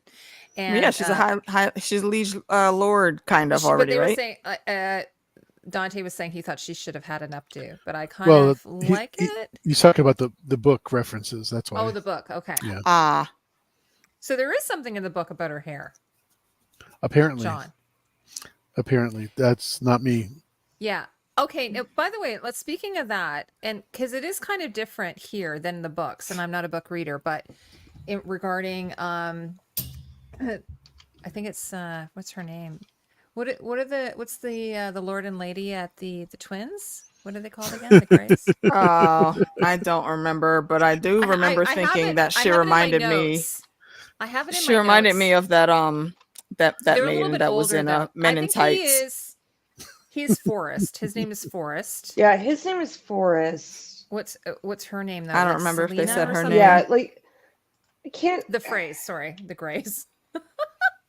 The one thing I can say about Oh, these my two Lord. is they're at least they didn't come off as like extremely insufferable Well, because as in their the book, descendants Yeah. will. so Forrest in the book apparently, asked Rhaenyra to marry him. So, and then also I think then the Selena, I can't remember the mom's Tabitha. Is it Tabitha? Oh dear, I have it written down. I'm I don't trying to remember. figure that out. Yeah, because Yeah, the twins did look really beautiful. I have to say, one of the things I really liked. Okay, so do you guys remember the phrase in Game of Thrones and under Walder and his sons and everything, and they're a bunch of nincompoops, and everything is like really, like, I call it muddy brown. Like every time they're at the twins, it's like muddy brown, right? Like everything is just saturated in brown. I think they put a filter on it. Even the red wedding, they had like a brown kind of filter on everything. And the clothes were like, the women wore like bottle green. It was really kind of ugly. And the men wore these really weird leather coifs, and it was just I think they just tried to make them as unattractive as possible. I kind of feel bad for the women because the actresses were probably lovely and everything, but they just dressed them Sure. horribly, right? So Well, I think it's. Go ahead. so no, I was gonna say, but in here they have actually everything is sort of done with a silvery gray palette, and from the sigil with the twins, the twin towers, and they have both the Lord and Lady Frey dressed in these really nice sort of soft gray costumes, and she's got like a wimple, which I loved because we don't get to see a lot of wimples on the show, and a crown. is that the so- head? yeah, head so wrap? like Headpiece she was like wearing? Rhaenyra was wearing like a wimple when she's of Faith of the Seven. Yeah, with their septas. Yeah, and then also Olenna Tyrell wore one. So yeah, she's wearing a wimple like this, and then she's got the veil, and then she's got the crown on it. So I love that so much. The crossing looked a lot cleaner and well kept. And I think it's you can say that the pattern will start eventually at some point in time. That once you get down to Walder Frey, House Frey has totally lost whatever Sabbatha. little bit of good they had in the realm. And while they do have lots of money, Walder Frey is a stingy bastard, so he doesn't spend money on anything. Nope. These Freys right here, though, they Tatiana. like the luxury of it all, I think. Well, Dante's saying she's supposedly Sabbatha, but I hope not. It is. It's Sabbatha, according to the credits. Yes, Yeah, you it's had it right. Sabbatha. All right. Sabbatha and Forrest. Forrest! Run! Mhm. Forrest! So I really kind of like that scene. I thought Jace did a good job in the negotiations. I did. guess he had his mother's blessing on that one. No, he didn't. No, just he No, he messed didn't. it up. No, Yeah. he totally snuck out. He doesn't there have you his go. mother's So, blessing. I'm He like, does how not can you promise have stuff that you don't know you're allowed to promise. What would be because promised? just because After they win, so they have to win to begin with. Yeah. Then you could have Mhm. Harrenhal, which Yeah. who has Harrenhal now? The Strongs, which Mhm. nobody cares if they win, then they're going to be defeating the Strongs anyway. So I Well, but the feel strong. like Well, yeah. Yeah, I feel think like, that they if- aged them up. I think they aged them up. I think they aged Forrest and Sabbatha up. They definitely aged Sabbatha up. Mm-hmm. But also, I mean, I don't know how much of a bigger role they're going to have to play, but I know there's something, but whatever. Yeah, I but mean, Carl, they'll imagine have putting their your reasons. you guys imagine putting your glass down on that table and you put it in the wrong spot and it just falls over. It's like the worst, right? it was You a don't weird have Yeah. table, smooth wasn't it? service. I mean, it And was it's like a big and door. also It was like that's what Carl why was saying. wasn't this meeting held in the The castle? hall. Why did it not? Why That's- was it on the I bridge? kind of think that's a bit of an insult, actually. I thought it was because they wanted to keep an eye on the dragon. Oh, maybe that's why. Okay, that makes sense. They had the soldiers behind them. I was gonna say, yeah, they have soldiers that they could place outside to keep an eye on the dragon. Mm-hmm. I don't know, think- that's weird. I think it was to like get like a good exterior scene. Because like this Kitty, is tell all us like how you feel. negotiations. Like it was to get us outside. They had I to set liked up it. the I liked crossbow it. I think army. I like the outdoor scenes. if the not even negotiations, but if the war had been won, honestly, I feel like it would have been a great service to the realm to go ahead and give the phrase Harrenhal. I think that would have saved us a lot of trouble in the years to come.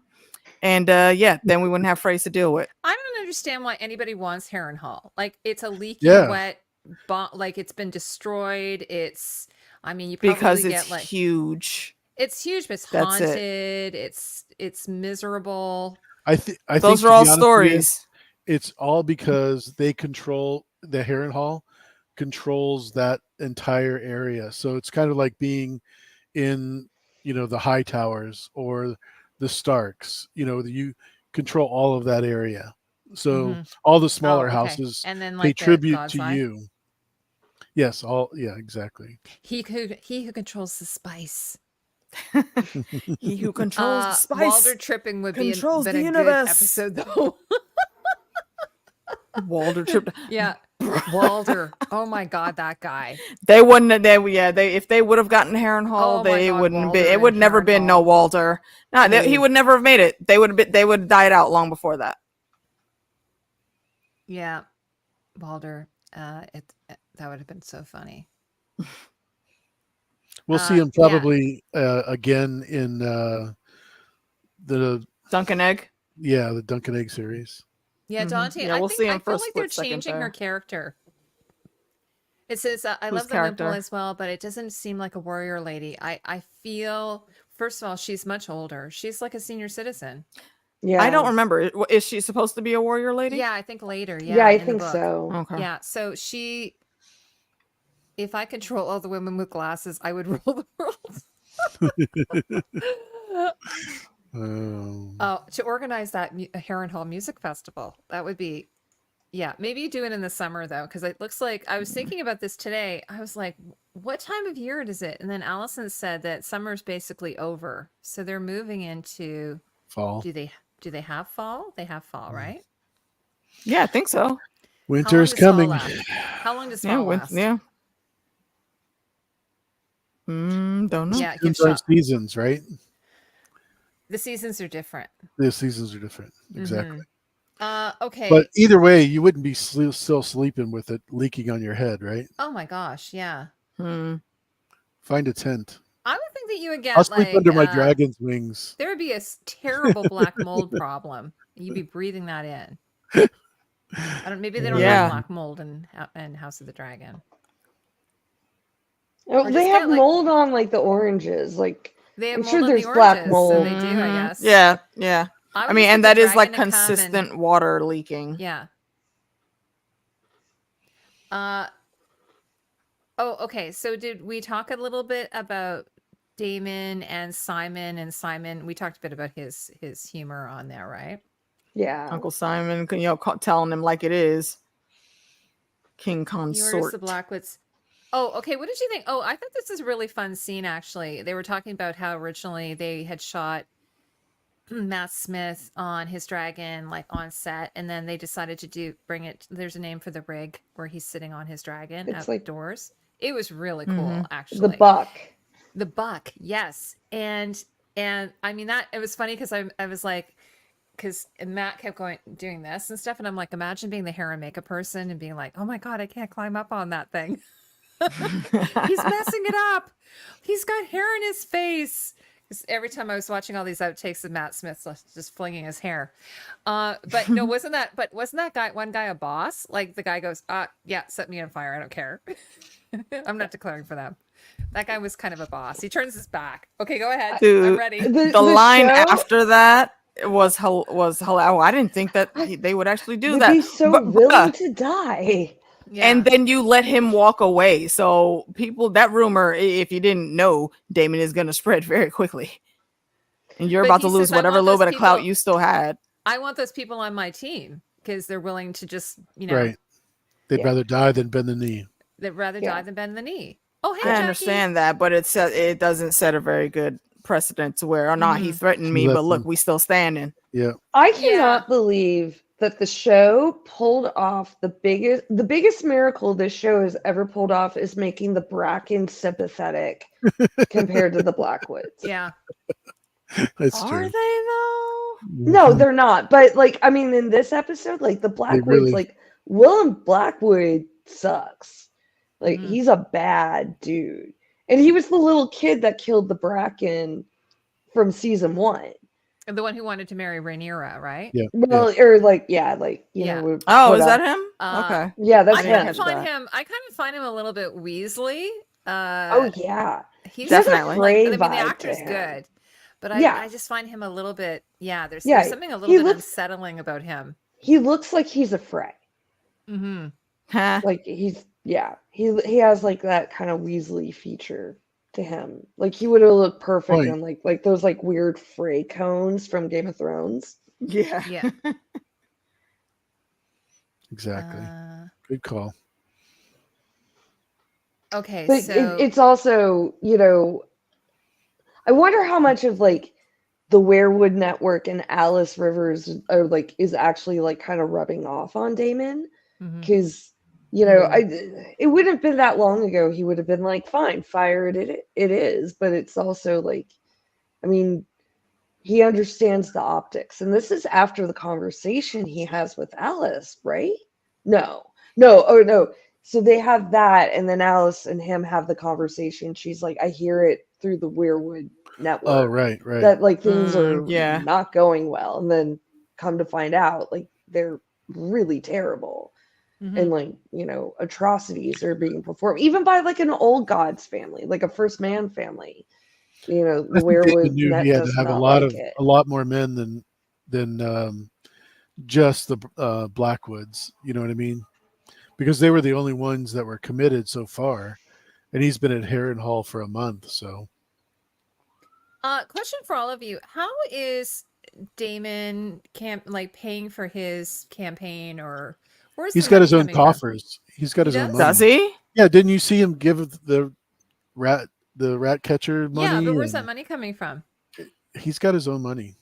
Yeah. How? But I don't think that All the- you know all that the was old that was a clothes. little bit like he's not probably carrying enough actual coin with him to like pay To- for to it. they're not, rebuild they don't like, have Harrenhal? taxes. Yeah, On his nah. dragon? Yeah, that's why Simon's like, hey, by the way, where's the money?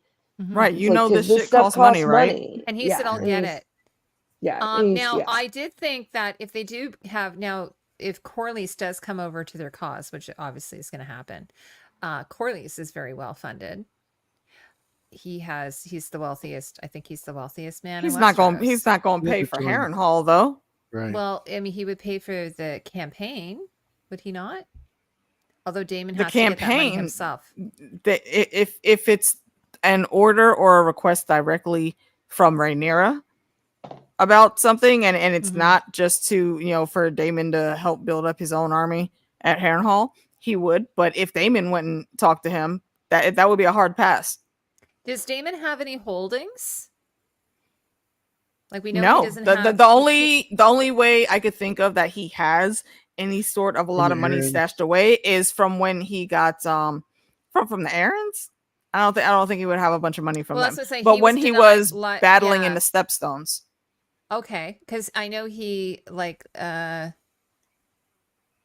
Jane Eyre denied him Runestone. I think he had money from Essos too. Okay. No, I I don't was know. I don't thinking know. about that. I was like, where is his money coming from? because I mean, see if he actually had it, I don't think he would have Jesse, tried to Jesse, I say. don't remember you He asked roasting what's me. his name. Jesse, when did you roast me? Was I not around? Yeah, I can imagine him and Lena having money in Pentos. They could. I don't know what kind of dealings They was could, he but that doing? was also a long time ago too. Yeah. When what were they doing? He does seem like a rapscallion who would have, like kind of a bit like a Peter Baelish who might have, little operations around. But Exactly. I wish they would kind of show it, because unlike the Crown, they're not collecting taxes, right? They don't have the taxes coming in, which is, I'm assuming, how the Crown makes a lot of their money is from the small folk and other people in the land or what have you. Yeah, so that's what I was saying. Carl says the same. The Crown controls actually- the coffers. Aegon has the money, and it's all in King's Landing. Well, you got to remember his brother had the crown before and owed him for killing the Crab King. Mm-hmm. That was like his claim to fame as far as the beginning. Mm-hmm.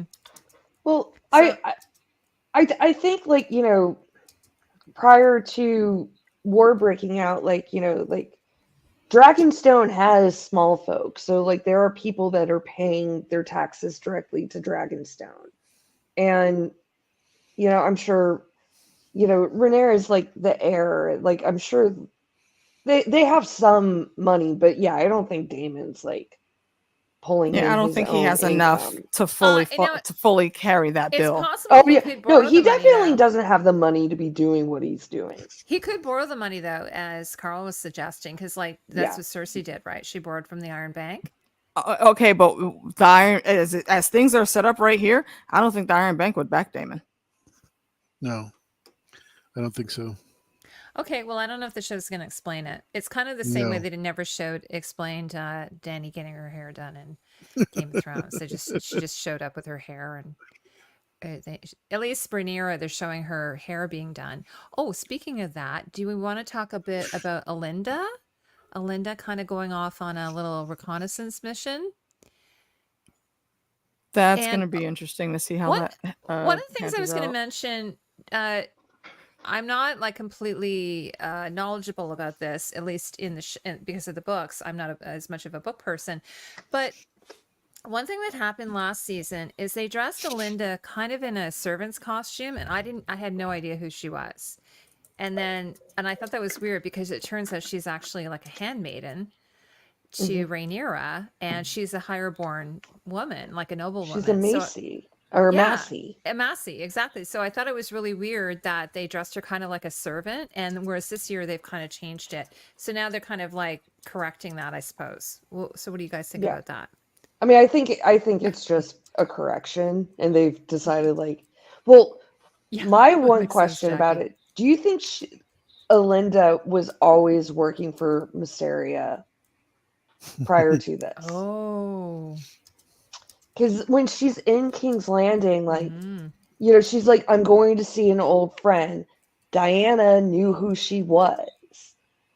Now, who is Diana? Because some people seem to know who She she was- is. Do you know? She was was the the girl girl that- that was at the castle that Allison that made ate- drink the moon tea, and Yeah, that the Aegon one that fired. Aegon assaulted. raped. yeah, Yeah, and she was a Really? servant, and she was in the scene with Ulf when he was like bragging about being, a tar. So she like, works at that tavern. yeah, the chick She that was the one pouring that got smacked on yeah, the butt. got smacked on the butt. Hmm. Wow, that's really interesting. Okay. So then Alinda would have worked with her. They would have worked together at the Yeah. castle together then. Oh, they I would have do- worked. They would have been at the Red Keep together. Red Keep together, yeah. Got it. Interesting. But I still think. But I still like do your think. idea. Yeah, I think Alinda has been one of Masaria's. Diana. So, No, Diana. but Elinda, because Elinda is the one. Yeah, Elinda is From basically Dragons. the lady in waiting, but she was there Yeah. during all of Rhaenyra's births, like when she was having the Right. baby, like. but But she I was think dressed she's like a one of- servant, so I didn't Yeah. know. Yeah, Whereas well, Diana that was was the them. servant. well, Diana was also a servant at the Red Keep because that's the one that Aegon Yeah. assaulted. So Yeah. they know each other from the Red Keep. But Diana's But I not still a feel- highborn woman, though. Like Alinda is a highborn, right? No, Well, I mean they she's- haven't made it seem like that, I so mean, I don't think she is. But also, I mean, we can't. I don't think we could. They were keeping their options open. Mm-hmm. Like they probably hadn't decided exactly like these like plot points. Like, but no, I just think Alinda has been working for Massaria for a while. Like Mhm. they didn't just meet each theory. other. Mm-hmm. I No, I like think that theory. also with how that's the breadcrumbs I guess dropped here in seeing her go to the city and get in shows a lot of how Massaria still very much has respect Bye, of the kitties. small folk because she's always been about the people and trying to take care of them. And that the guard says he didn't know that Massaria was still alive, but now she is, so they let her in. They weren't supposed to let anybody in, but they're signing up to be a part of the shenanigans because they're tired of Aegon and his people. Hi, Tatiana. Hey Tati. Tatiana's joining us. She just got home from work. Hi, Tatiana. How are you? Harrenhal. It's all the There's a name. lot of feedback coming from your mic. Carl's happy you're here. Tough day Is rat that better? catching. Was it a tough day rat It's- catching? I don't have head to put on, so I'm gonna have to deal with the feedback. Sorry. Is that better? I don't know. Carl's asking how the Antigone play is going. Oh, it's going good. I finally finished all the designs, and on Monday I'm gonna be working as a costumer for a trailer for a movie they're doing about another play. Nice. Which is pretty cool. Yeah. Well, But yeah, Tatiana, I'm sorry. Tatiana, Yeah. so we've kind of just sort of done a review of the last two episodes. Do you want to just give us your sort of general thoughts on the last episode, or did you see the last episode, by the way? I saw both episodes. Well, before anything, which this is something that I must do, if y'all have any alcohol or general liquids that you are partaking, I want to raise a glass to the Queen of Queens, my girl Rhaenys.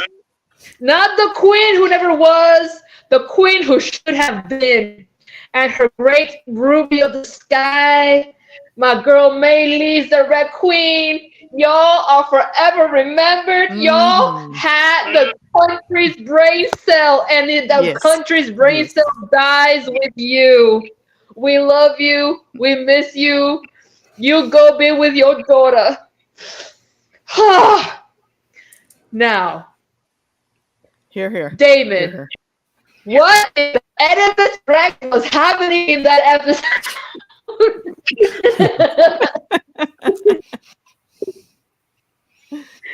Sorry, And Mother Roy says tiara time. My tiara right now is sleeping because I have a low-grade headache from work and I just need a break. So It's on imagine Mother I of the have a Realm in crown. here. Yeah. There she is. Mother Roy, I put my crown on for you. Tatiana is taking Yeah, a break. thank Yeah, there you go. you. Break from my kid because it's headache. But it's just like, I mean, they say that he didn't know it was his mom because he never knew his mom, and I guess he never saw a picture of his mom. She was never had a portrait taken, I guess. So Did he they didn't- have pictures there?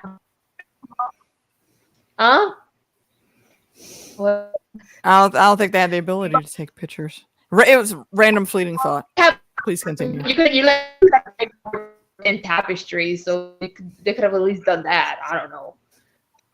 But either way, he never knew his mom. He doesn't know what his mom looks like, I guess. So, I mean, like, this is just him projecting.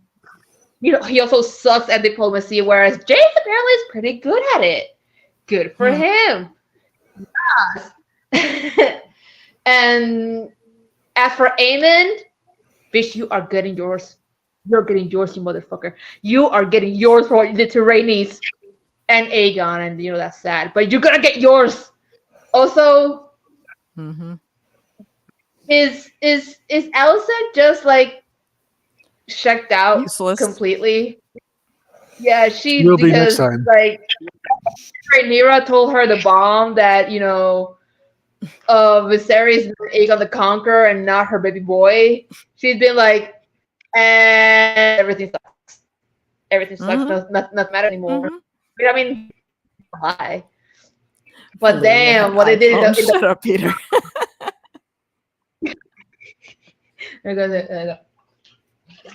what they did in the council, the Green Council, they just literally shut her out. It's like I'm like, oh, Allison, my girl. Well, not really my girl. You girl. That window in your prison don't look mighty attractive now, does it?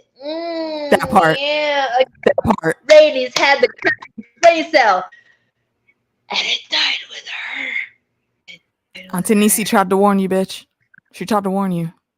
You didn't heed the call. She tried. Hi, Peter. Hi, Peter. Let's see what else. Yes, Carl. Antigone, Oedipus Rex. I am an artiste. This is all the shit that I had to learn in my classes. So I am using them because where else am I gonna use them? But yeah, what the hell is going on with Daemon? He's losing it, and I'm getting angry because I think the farther away he is from Rhaenyra, the bigger his head is getting. Because it's like, because at first it was, oh, I'm gonna raise an army in your name. I love you. I'm doing this all for you. Cut to, I'm gonna the Iron Throne. Rhaenyra can come sit by my side on the floor if she wants, but like, I'm the king. I'm the true heir. It's like, girl, please. Like, I think it's pretty easy to notice that you suck at ruling. You can't even rule a ruined castle. You can't even rule over river lords. What the hell are you think you're doing? Although that shot of Caraxes like lowering as the Bracken guy leaves, that was great. And then the cut Killer shot. They were so a happy great to shot. die. So fucking funny. That was like British humor right there. It was so good. It's funny.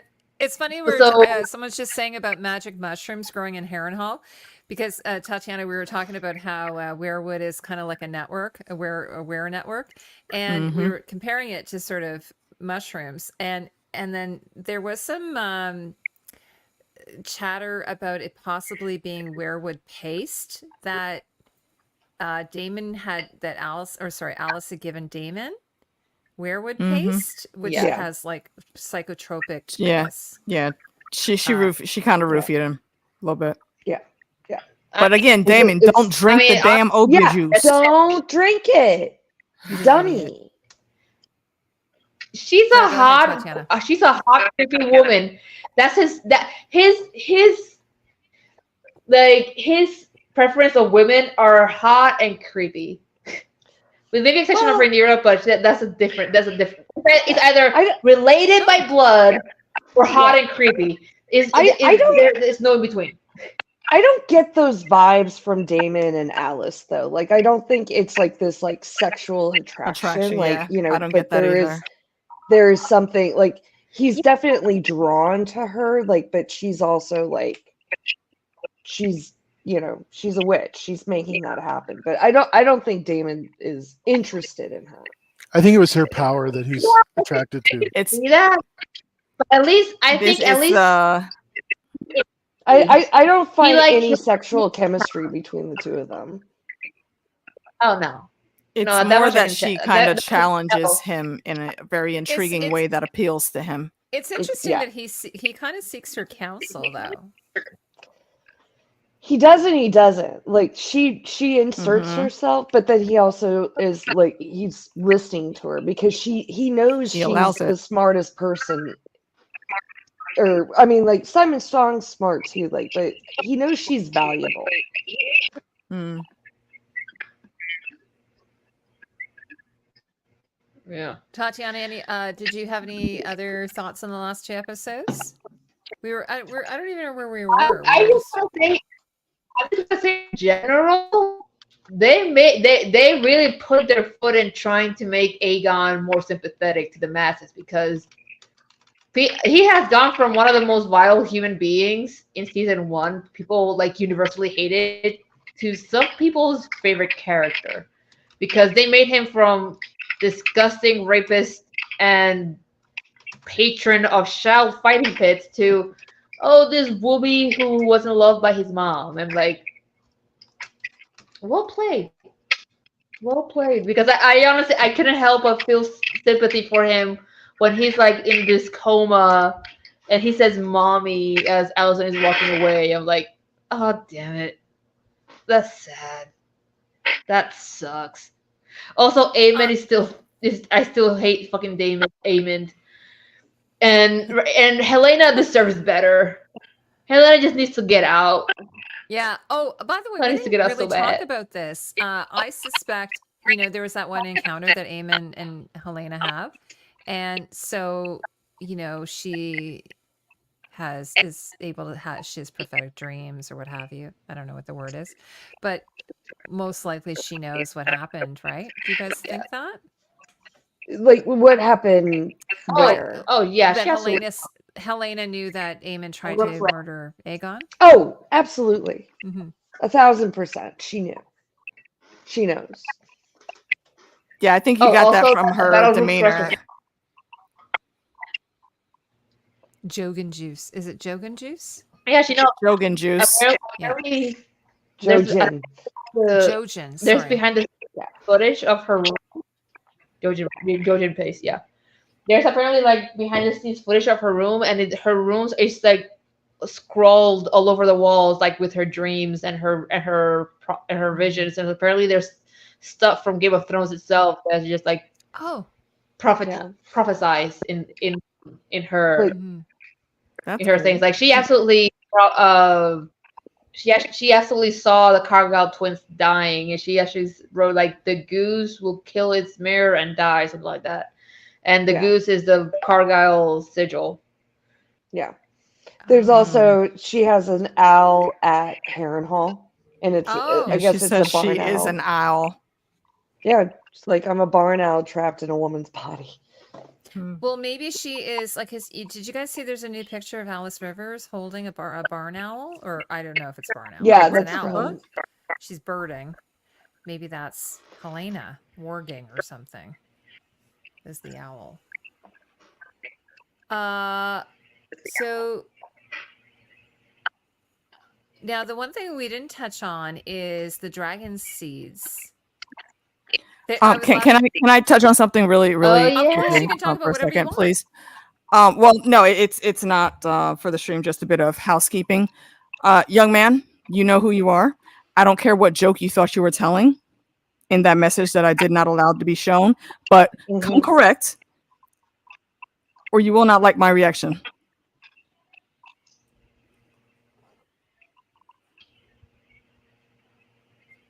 All done. Please continue. Okay.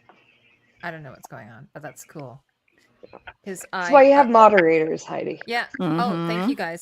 By the way, I was like on Twitter the other day, and I was asked. I don't know what's going on. I was mentioning this to you guys earlier. I have no idea what people are talking about. I feel like they're using language that I am completely. John, do you know what I'm talking about?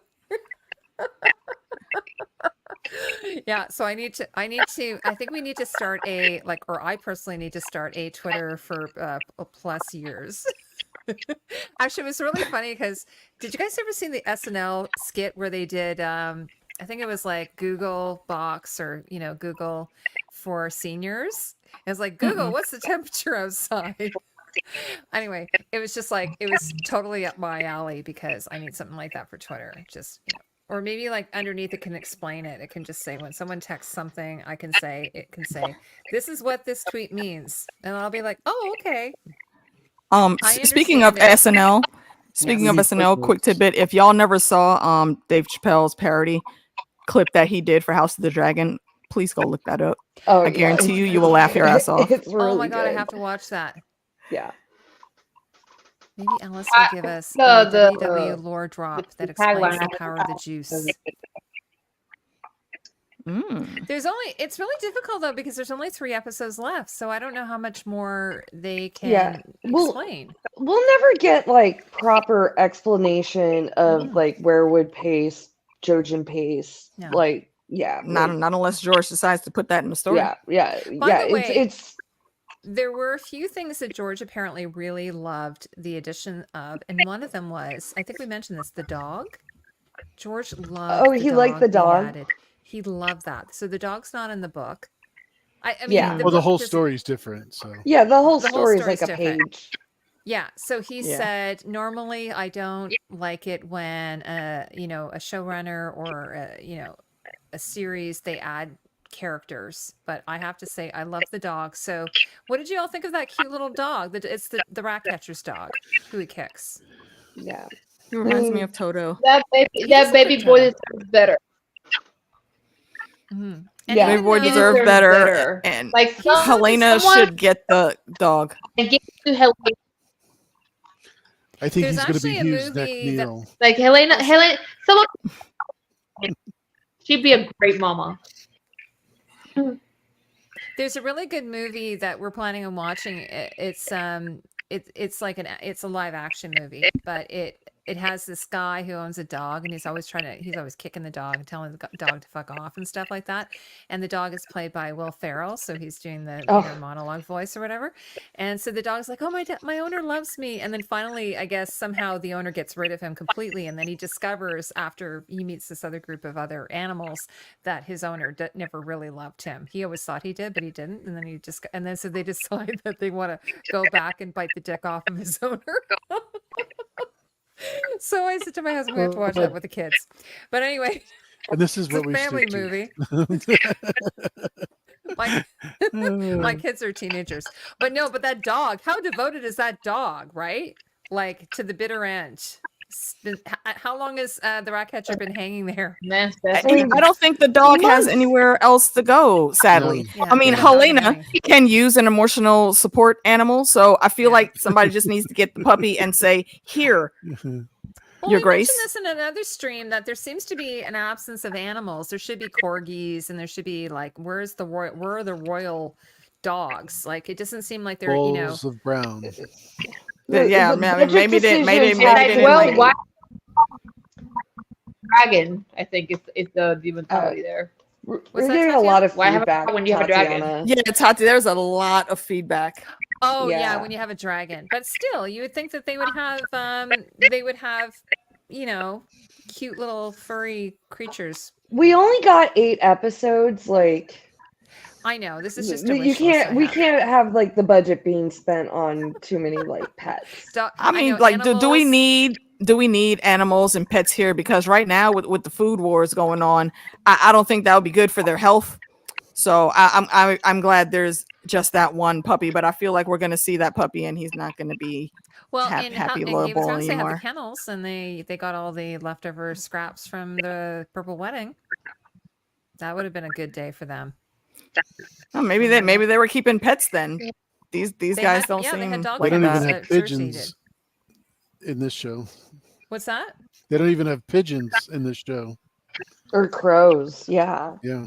It's so funny. So I was laughing. I was watching. How was it? There's a series of movies that we're watching with the kids. It's like Top Gun 33.5 or something. Was that Naked Gun?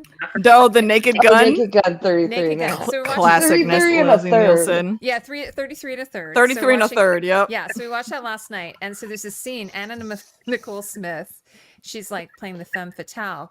And they're out at this cabin and they can't get any, Leslie Nielsen there's no communication. He can't get a word out. So he finds this pigeon and he's trying to roll up a message and stick it in the pigeon and send it off. But it actually gets like caught in the air conditioner or something like that, or in the fan, and it kind of explodes. And then Anna Nicole Smith comes out and says, "Where's my pet pigeon? Have you seen it?" And he's like, "Oh, I don't know what you're talking about." But I just thought that was so funny that he's trying to send a message by carrier pigeon. Maybe we'll bring that back now that we've had this thread of yesterday. I don't know if you guys were all involved in that whole internet. Have you guys? I'm guessing you guys talked about Kristen Cole, right? And how he do you just have something to loves say it, about him, everything. Tatiana? I can't believe I even said his name. Ew, it's Krispy Kreme. His name is Krispy Oh yeah, sorry. Kreme. Do you have something to say about Krispy Kreme? We just call him Crispy. Yeah. He just keeps failing so hard Miserably. at everything he does. Well, not everything. And He makes see, Jonathan this- everyone happy. Yeah, he's pretty good at that. Well, Is Apparently. he though? half- Well, Well, she she keeps was coming moaning. back She You can't do that anymore. Wait, until tomorrow night.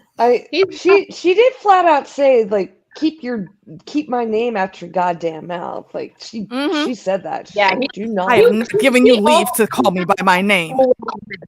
Well, she did that because she almost went for Will Smith. Well, that and the fact that he thought it was a great idea to parade a dragon's head through the streets of King's Landing. When He thought it was dragons a are great meant to idea. That's true, Corinne.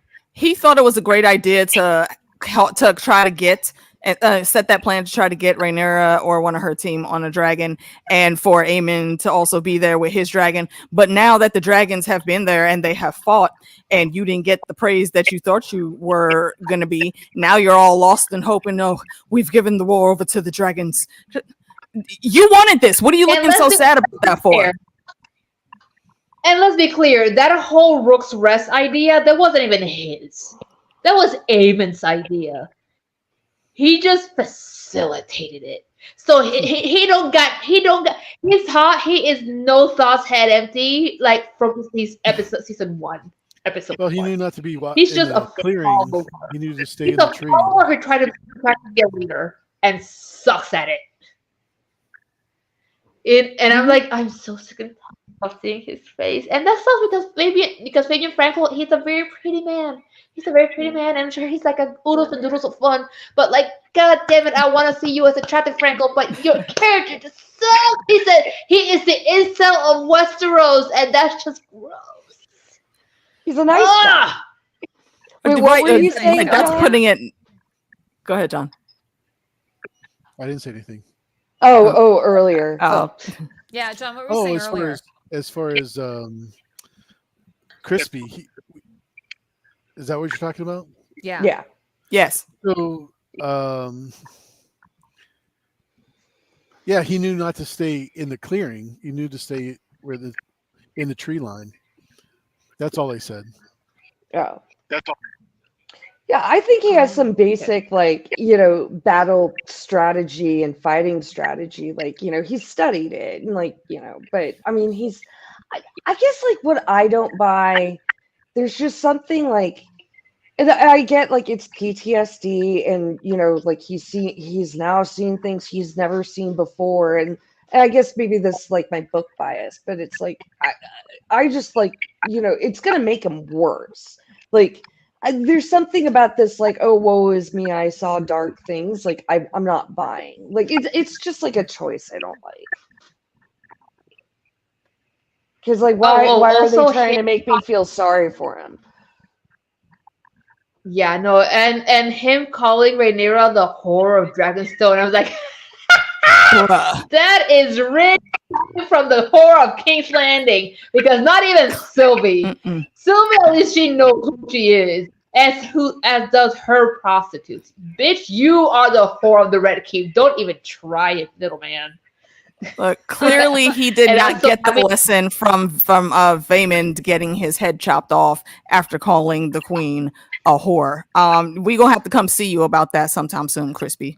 Just so you know. By the way, something I brought up on Twitter is I thought that was this interesting because the show is sort of talking about patriarchy, the patriarchy, and yet Matt Smith is the first name in the credits, and I thought that was a really weird choice. Like I feel that Emma Darcy should be the first name in the credits. But, yeah, I mean, it's a yes, but in terms of name of renown, it's Matt Smith. Matt Smith is the most famous. He negotiated first build. Like I realize that. I just sort of think it's weird that, like, we're talking about this whole thing, and I'm saying that because so the other day there's this conservative person. I don't really know who they are, but they posted a picture regarding the vice president, and it was a disgusting picture. And then there was just like a dog pile of people underneath it who were saying basically like, oh, this person's like, the village bicycle, this person's a slut, this person has like a oversized vagina, that kind of thing. And I was like, wow, like this is 2024. And then so, whereas Game of Thrones is something in like the 14th, 15th century. So I thought that was really an interesting thing that, it really hasn't changed that much. So I just meant from an optics point of view that I thought it was an interesting choice to have Matt Smith be the first, because I think Patty Cosendine originally was the first one. Are you puzzled because of it being she's on the screen more? Because usually it's whoever's been in other big movies. Well, I think what Bex is saying is probably true. Probably they're the bigger name. But what I'm saying is it's from an optics point of view. It's from an optics point of view, John. Like, so you have a show that's discussing whether a woman should be the one on the Iron Throne, and the character who's playing her husband is thinking that he's more appropriate to be on the throne. I don't know that it's the same in the book. I got you. And then you have these two women who are sort of at battle with each other, and then yet they have a man be the main like name on the credits. And it was probably just something I thought, but I just thought it was like it's just more of an optics thing, like anything. So I just it didn't work for me having him be first. I think Matt Smith might have been like, yeah, no, that's where I should be because I am the bigger name. He wasn't originally the first one. It's sort of like as Game of Thrones happened, I think like Lena Headey probably was a more minor character, and as she became like the queen and everything, she moved up. It probably originally was what's his name? Who plays Ned? Sean Bean. It was Sean Bean and Mark Addy the first and Mark season. Addy. Yeah, exactly. And then in House of the Dragon it would have been Patty Cosendine, and then Matt Smith. But I just was like, I just think it would have been like, I would have been like, this is just weird that we have a show about patriarchy and that yet we have a male being the first name at the beginning. Well, that's just my opinion. Yeah. If you guys don't agree with me, good call out. It's a good call out. Yeah. Yeah. It was just something I thought. And then, like I said, and then on social media this week, I saw, because there's discussion about the president. I'm Canadian. I'm just saying this is Canadian. The president possibly stepping down, Kamala Harris moving into to the role, and then all of a sudden this flood of misogyny about her. And if it was a man, I don't think they would go after him like what a slut he is, what a small penis he has. Maybe they would. I don't know. But like, look at her loose, open, enormous vagina. Like, you know what I mean? Like, I was like, oh my God, this is so crazy that, you know, say we're that like talking it's a about a bad show thing. that takes place in the medieval era. And then here it is modern politics sort of doing similar things, like a campaign to disparage a female politician. That's just my opinion. In Canada, we don't tend to do this as much. This is more of I hate to say this, but it's more of an American thing. And I've been drinking, so you know, there. So I'm gonna have to say goodnight now. Oh yes, Yeah. honey. I'm Yeah. so glad you were here, though. Yeah, I'm really happy I was here, and Me I can't too. wait for Sunday. Me too. Woohoo, Indeed. tomorrow. Yeah. All right. But All right. all right. Have a Okay, great night, fun, Bex. guys. I'll talk to you Bye. all soon. Okay, we'll talk to you Bye. soon. Yep. Bex. Bye. Have a good Bye, night. dog. Alicia.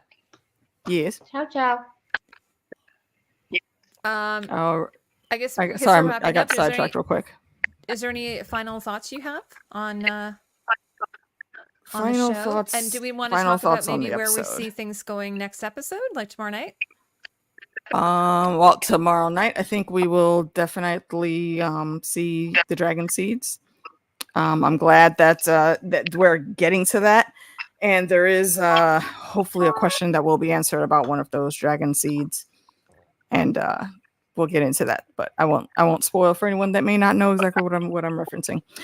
For this episode, Crispy can go and kick all the rocks again. Also, Allison, you know, Rhaenyra's League of Evil Exes can both go sit down somewhere and not bother the rest of the realm ever again with their shenanigans.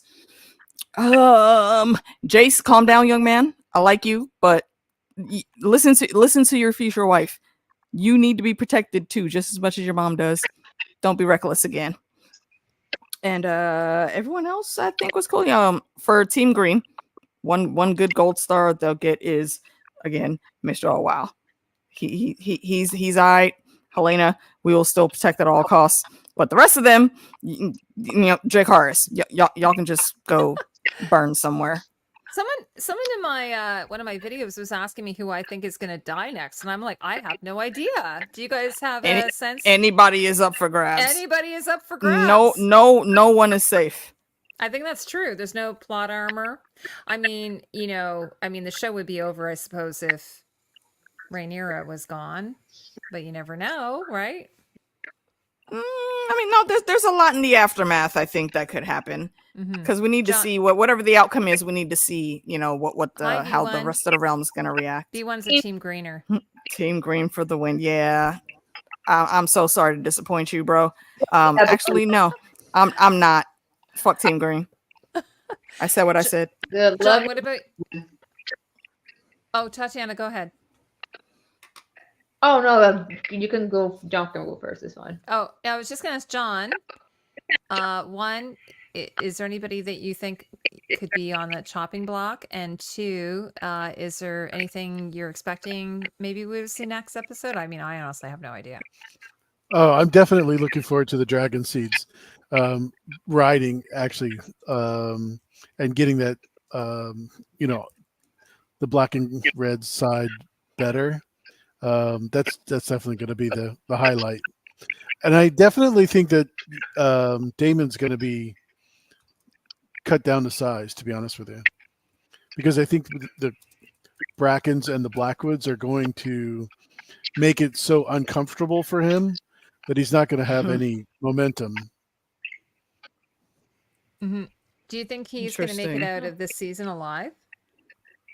Yes, 100%. Oh, you do? Okay. Mm-hmm. What about you, Tatiana? What are you looking forward to seeing in the next episode? Well, we're definitely getting a riot this next episode. You're right. King's Landing is gonna go party. It's gonna go party. Gonna go party hard. And at the set too. Yikes. I think I also, like everyone else, like I would like to see like the dragon seeds, and I know some of them. Like we already know about Ulf and Hugh. Is being very, very, very, very more pervasive along the season.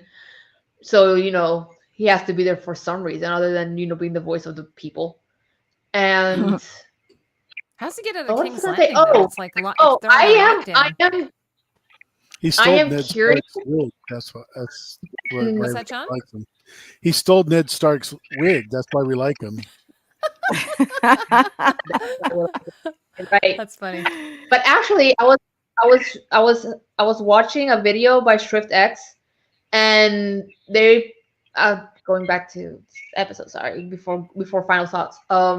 It's interesting that Krispy Kreme was cleaning his sword with with a fresh lemon and salt, when the people of King's Landing, like Hugh's wife, was trying to pick the least rotten orange. That right there, with that is like a great show don't tell moment that tells you, oh yeah, we're all feeling the blockade. Like, are you now? Right, because Or are you starving? Are you eating rotten fruit? No. Interesting. Ain't it interesting? And that plus the dragon head, plus the unfulfilled promises that Aegon did, especially to Hugh or the Scorpion. That the cauldron and the time bomb that is King's Landing, that is going to explode, and not even in next episode. That next episode is just going to be like a precursor. That is the amuse bouche of what's going to happen with King's Landing. And also, going back to final thoughts, I am interested in what's going to happen with Rhaena, because I haven't read the books, but I know something happens with her. But they're also saying that they might merge her storyline with another character storyline, Nettles. We do not subscribe to that.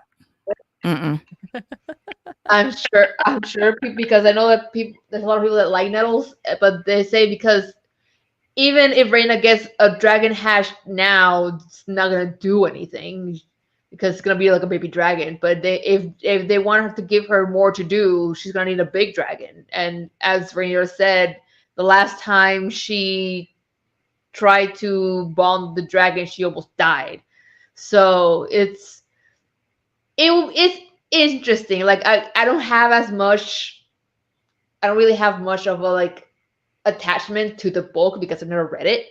I know what's happened because I've culture. But yeah, I can see people being annoyed if they give Nettles' storyline to Rhaena. So yeah, I don't want to see that. She's just stuck in the veil, doing nothing. It's kind of boring for her, I think. Yeah, random thought though, but if the thing happens that has been a quiet rumor with Nettles and Daemon, and we see Rhaena over here. He never really liked Rhaena, I think, because of the lack of dragon writing skills, unfortunately. But if it holds true, the tinfoil theory, then Daemon singing to Vermithor that in that one episode could be him actually trying to make a deal with Vermithor, like, hey yo, some serious things are going down and I gotta bring over one of my bastard daughters. Like she gonna need a steed. So can we, look here's her coat, sniff it up. She's on the way. She ain't here yet, but she'll be here soon. But then if that does happen, I even though I think I would love that and it becomes true, I'm going to be even more pissed about how he's treated Rhaena, because why couldn't you do that for her? But that's all speculation. We don't know where that's going to go.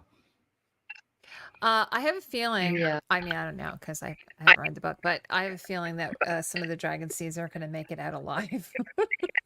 because it's sort of a trial, isn't it? Like kind of a bit of a trial and error. Absolutely. Absolutely. Somewhat, Yeah. somewhat. Yeah, Oh. I won't. Wait, hold on. I think we can neither confirm nor deny the validity of those statements All right. to not to spoil what Okay. happened in the books. It'll be interesting Yeah, to see for the what show. happens. So maybe There, we'll have there's some probably gonna be a excitement. few that go flame barbecue? broiled. Mhm. Yes, some tasty. Remember when Tyrion? There was always this rumor about Tyrion being a Valyrian, or sorry, Targaryen. Targaryen. Being Yeah. a Targaryen. Because when he approached that one dragon, Yeah. it didn't like cook him. I think it's more plausible that Tyrion is Tywin's only actual child. Oh, Because We're if not you look talking at the about Game of time, Thrones. We're not no, I talking know. about- Well, yeah. she just brought up the Tyrion reference. That's the only reason. That's the only reason it popped up in my head. The Mhm. timelines wouldn't matter. I think is what Yeah. I'm saying for Interesting. Tyrion. It's more likely that Cersei and or Jaime would be the Yeah. Mad King's kids. What about you, John? Like, what are your thoughts on? Did I ask you already? I don't think Yep. I asked you, right? Oh, I did ask you. Yep. We Did talked I about ask every Tatiana? Did I Daemon's- ask you? Your final thoughts? Yes. I did. Okay. I Yeah. asked everybody. I, We hear your final thoughts. Does anyone have and a also score? What's that? a score. Oh, season episode Rook's Rest. I would go like easily 8.5 to 9 because it was really, really well done. This last episode, more of a 7.5. It was a bit slower, but it was also necessary because Sure. we needed a break from the madness that was Rook's Rest, and also the battle. John, do you want to rate the 2 episodes? We've just been kind of doing it out of 10. Yeah, I would say 9s for both. Oh, you would? Okay, equal. Nice. Okay. What about you, AK? I think for ep 4, I had said like a 8.75 or maybe a 9, somewhere in that range. And then for episode 5, I will give that like a solid 9.25. Great episode, but I know we're going to get more, and I want to leave a little room for growth on the scale. I think it's been a really solid season. I don't really have any complaints. I know some people said this last episode was a little bit slower, a little more boring. They didn't like Daemon's side quests. I personally have enjoyed it. Tatiana, have you enjoyed the side quests for Daemon? Oh, I mean, yeah, especially the dreams. The dreams are wild. Especially when the sexy times with Mama. That was something. I was like, what in the Oedipus is going on here? But also like seeing Lena again, and Lena, like, you can tell that even if has like preferences and what's the word that I'm looking for? Oh my god. Paramore? No. Mistress? No. A favorite daughter in Bela. Oh. And Oh, even Bela, then he just ignores her. Yeah, like he does feel I think he does feel guilty about how he treats them, even if he doesn't, because like Lena wouldn't be there, like just recriminating that, like, have you taken care of girls? They need you. And he's like, but he's giving me like that movie with oh my god, that was Buyers Club, the actor from Dallas Buyers Club, that guy. He's like Matthew McConaughey? what was that? Thank you. The name was not coming to me. But Matthew McConaughey's movie, like Ghosts of Girlfriends Past, Damon's side quest is giving me that. It's just like going all through his. By the way, not that great. Anybody loves Matt Damon, you have to see what was it? Last Train to Soho? Last something of Soho. Oh, last night in Soho. Yeah. Last Night in Soho. The villain. You have to see that movie. Yeah. It's so great. Anya Taylor-Joy and Matt Smith. Amazing. Nice. It's a horror movie. Matt Damon. No. Yeah, I mean it's with Edgar Wright, so it will probably be pretty good. Edgar Wright's a good actor. He's a good director. It's amazing. Yeah. So why don't we go around everyone? We lost Bex early. She had to step off. So she is Shadowcat Becks, and she's on Twitter, and she's often on this channel with me. She's also on Instagram, and I'll put her, her links or what have you in the description below. What about you, Tatiana? Where can people find you? Mostly here. I have a blog that's basically like pictures of my designs and my performances and stuff. It's TatianaMelendez.art. I might have to. I literally have to desperately go and get it updated because it is so old and have so many new things to include in it. But that I have a Facebook, I have an Instagram, Tatiana Melendez PR. You can go in, you can follow me. I rarely, if ever, post anything because I really, really, really, really, really ridiculously suck at social media. Like I hate it so much. Even as an actress who knows that she has a social media presence, Follow me, but I suck. work. I hate so much. But yeah, you can mostly find me in this type of things with Heidi. Wherever Heidi is, I'm her shadow. So. Alicia, what about you? Alicia's always super busy. Alicia, what are you doing this week? What are we doing this week? Let's see. Well, tomorrow will be the live watch along. Our cousins still have some car troubles, so I may be flying solo for the live reaction. But they'll probably definitely be in the chats, and Meeks will jump on with me for our immediate thoughts. And then Monday we'll do the full discussion stream. We got some more guests coming through. It's going to be a good time. And Tuesday I'll be on DJ11's channel with Fandom talking about Dragon Streets again. Wednesday, me and Meeks will be back on my channel. What is the other show? The Boys is what we need to wrap up. Last 2 episodes of The Boys. Yeah. I think we'll get that in. I have to watch this last season. I haven't watched it yet. It's been great. It's been great. Every once in a while, I haven't watched the series. 3-letter words. Was that Tatiana? I haven't seen The Boys, but I have been tempted because like what I've seen like on the grapevine has been wild, especially with it's amazing. It's really good. Wild is putting it mildly, but yeah. I think you'll really like it. Because Umbrella Academy can get pretty wild. I think you would like it. Yeah, I think you would. Let's see. Then Thursday, I believe I'll be back on with Fandom and DJ on his channel, talking. What is the other thing? Oh, we're also covering The Boys on that day. Yeah. So double shot of Boys, double shot of Dragons, and there'll be another trivia session on Friday. I think we're going with the general universe of Germ related things and random sci-fi on the Citadel of Trivia channel. So jump in if you want to have some random fun. What about you, John? What have you been up to? What are you going to be up to? I'm just under the table, drinking myself to death. No, I'm just kidding. Dream. No, seriously, I've been working just crazy times. So in the summertime, there's all types of construction going on. So that's keeping me super busy and with my real life job. But basically just enjoying your show. And thanks for having me on. Oh, John, I'd love to have you come back anytime. You're always welcome. I appreciate all of you guys, that. As I always say.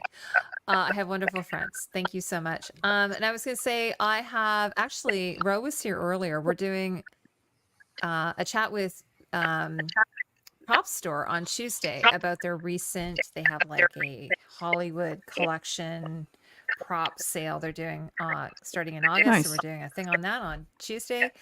And then on Thursday, Alicia, I don't know if you're around. We're going to try and do another House of the Dragon reaction. I haven't organized it yet, but Okay. And then I'm interviewing a costume designer next weekend from a movie called Sing Sing, which is out in theaters. I think it was out in theaters just last week. So I'm interviewing the costume Nice. designer for that. So that's pretty cool. So I have a few things coming up. And then Justin's working on my Excalibur video. I'm doing a massive The old school movie the or old school movie of Nice. Excalibur. John, you know Nice. that movie, right? With my One of my favorites with my by It's far. Aaron? yeah, John Boorman with Mhm. with there's Liam Neeson's in it. Helen Helen Mirren? Mirren's in it. Helen Mirren. Yeah. Helen Oh. Mirren, yeah. Who is who else wait. is it? Yeah, it's like an all-star cast. Picard Is it- from Star Trek. Yes, yes. Oh, Patrick Jean-Luc Stewart. Picard is on there. Patrick- Patrick Stewart. Patrick Stewart's in it. I'm here for so that. I Anyway, think he's- yeah, so it's the costumes are very, very cool in that movie. Super. It's the same super cool. designer that It's a David Lynch great- Dune. it's like a mass armory. Yeah, the armors in it are they're done by this guy named Terry English. He's like a very famous armorer. He does a lot of the big Hollywood movies. So he has actually there's a really great behind the scenes video with what's his name from Adam Savage. Adam Savage has a channel called Tested, and he goes and visits Terry at his studio in England, and they build a reproduction of the armor from Excalibur. So it's pretty cool. And anyway, so yeah, I have that coming out soon. Props, knights in shining. Yes, proper knights in shining armor. Exactly, Carl. Excalibur is great. A dashing young Patrick Stewart. So anyway, so I've got some things going on. Plus, I'm working full time, so like John, that's always a little bit busy. But this is always super fun for me. I love this. This is my favorite thing to do in the world. Anyway, so I want to thank everyone. We had a lovely group of people. What's that, Tatiana? I was gonna say that Excalibur is a great movie, but it also has one of the worst sex scenes where literally a man is having sex with his woman while wearing armor. Yeah. What the flying fuck? Yeah. That Yeah, bitch that's is actually in that the was world. actually who's the actor? Oh, he's Irish. He's a really famous Irish actor, and he said he used to get people coming up to him and saying, people would yell it in the theater like because he's doing it in armor. That was a choice. I don't know why they made that decision. It was a little bit weird, but Because it's all passion. He had to wait safe for like sex. 3 days, while the smoke But- was made. So Yeah, I know, but it was like Merlin was responsible for that glamoring. I couldn't even Yep. glamored him not wearing the armor. Like, we had to look exactly like the real he had king. to look That's like the Harrenhal, problem. I think. Yeah. I know it was yeah, Carl, it was like safe sex, exactly. But they have a baby from it, so it wasn't that safe. That's how they It definitely wasn't safe. No, it wasn't safe. But anyway, so thanks so much for everyone. We had like such a wonderful chat here. I really appreciate you guys, and I appreciate my panel, John, Tatiana, Alicia, and Always a Rebecca, pleasure. Who's left? And always love you guys so much. Okay. Okay, bye everybody. Nighty night. Bye, Night Dad. night. Sorry that I had to come so late because I was working. That's okay. Better late than Bye. never. Bye, y'all.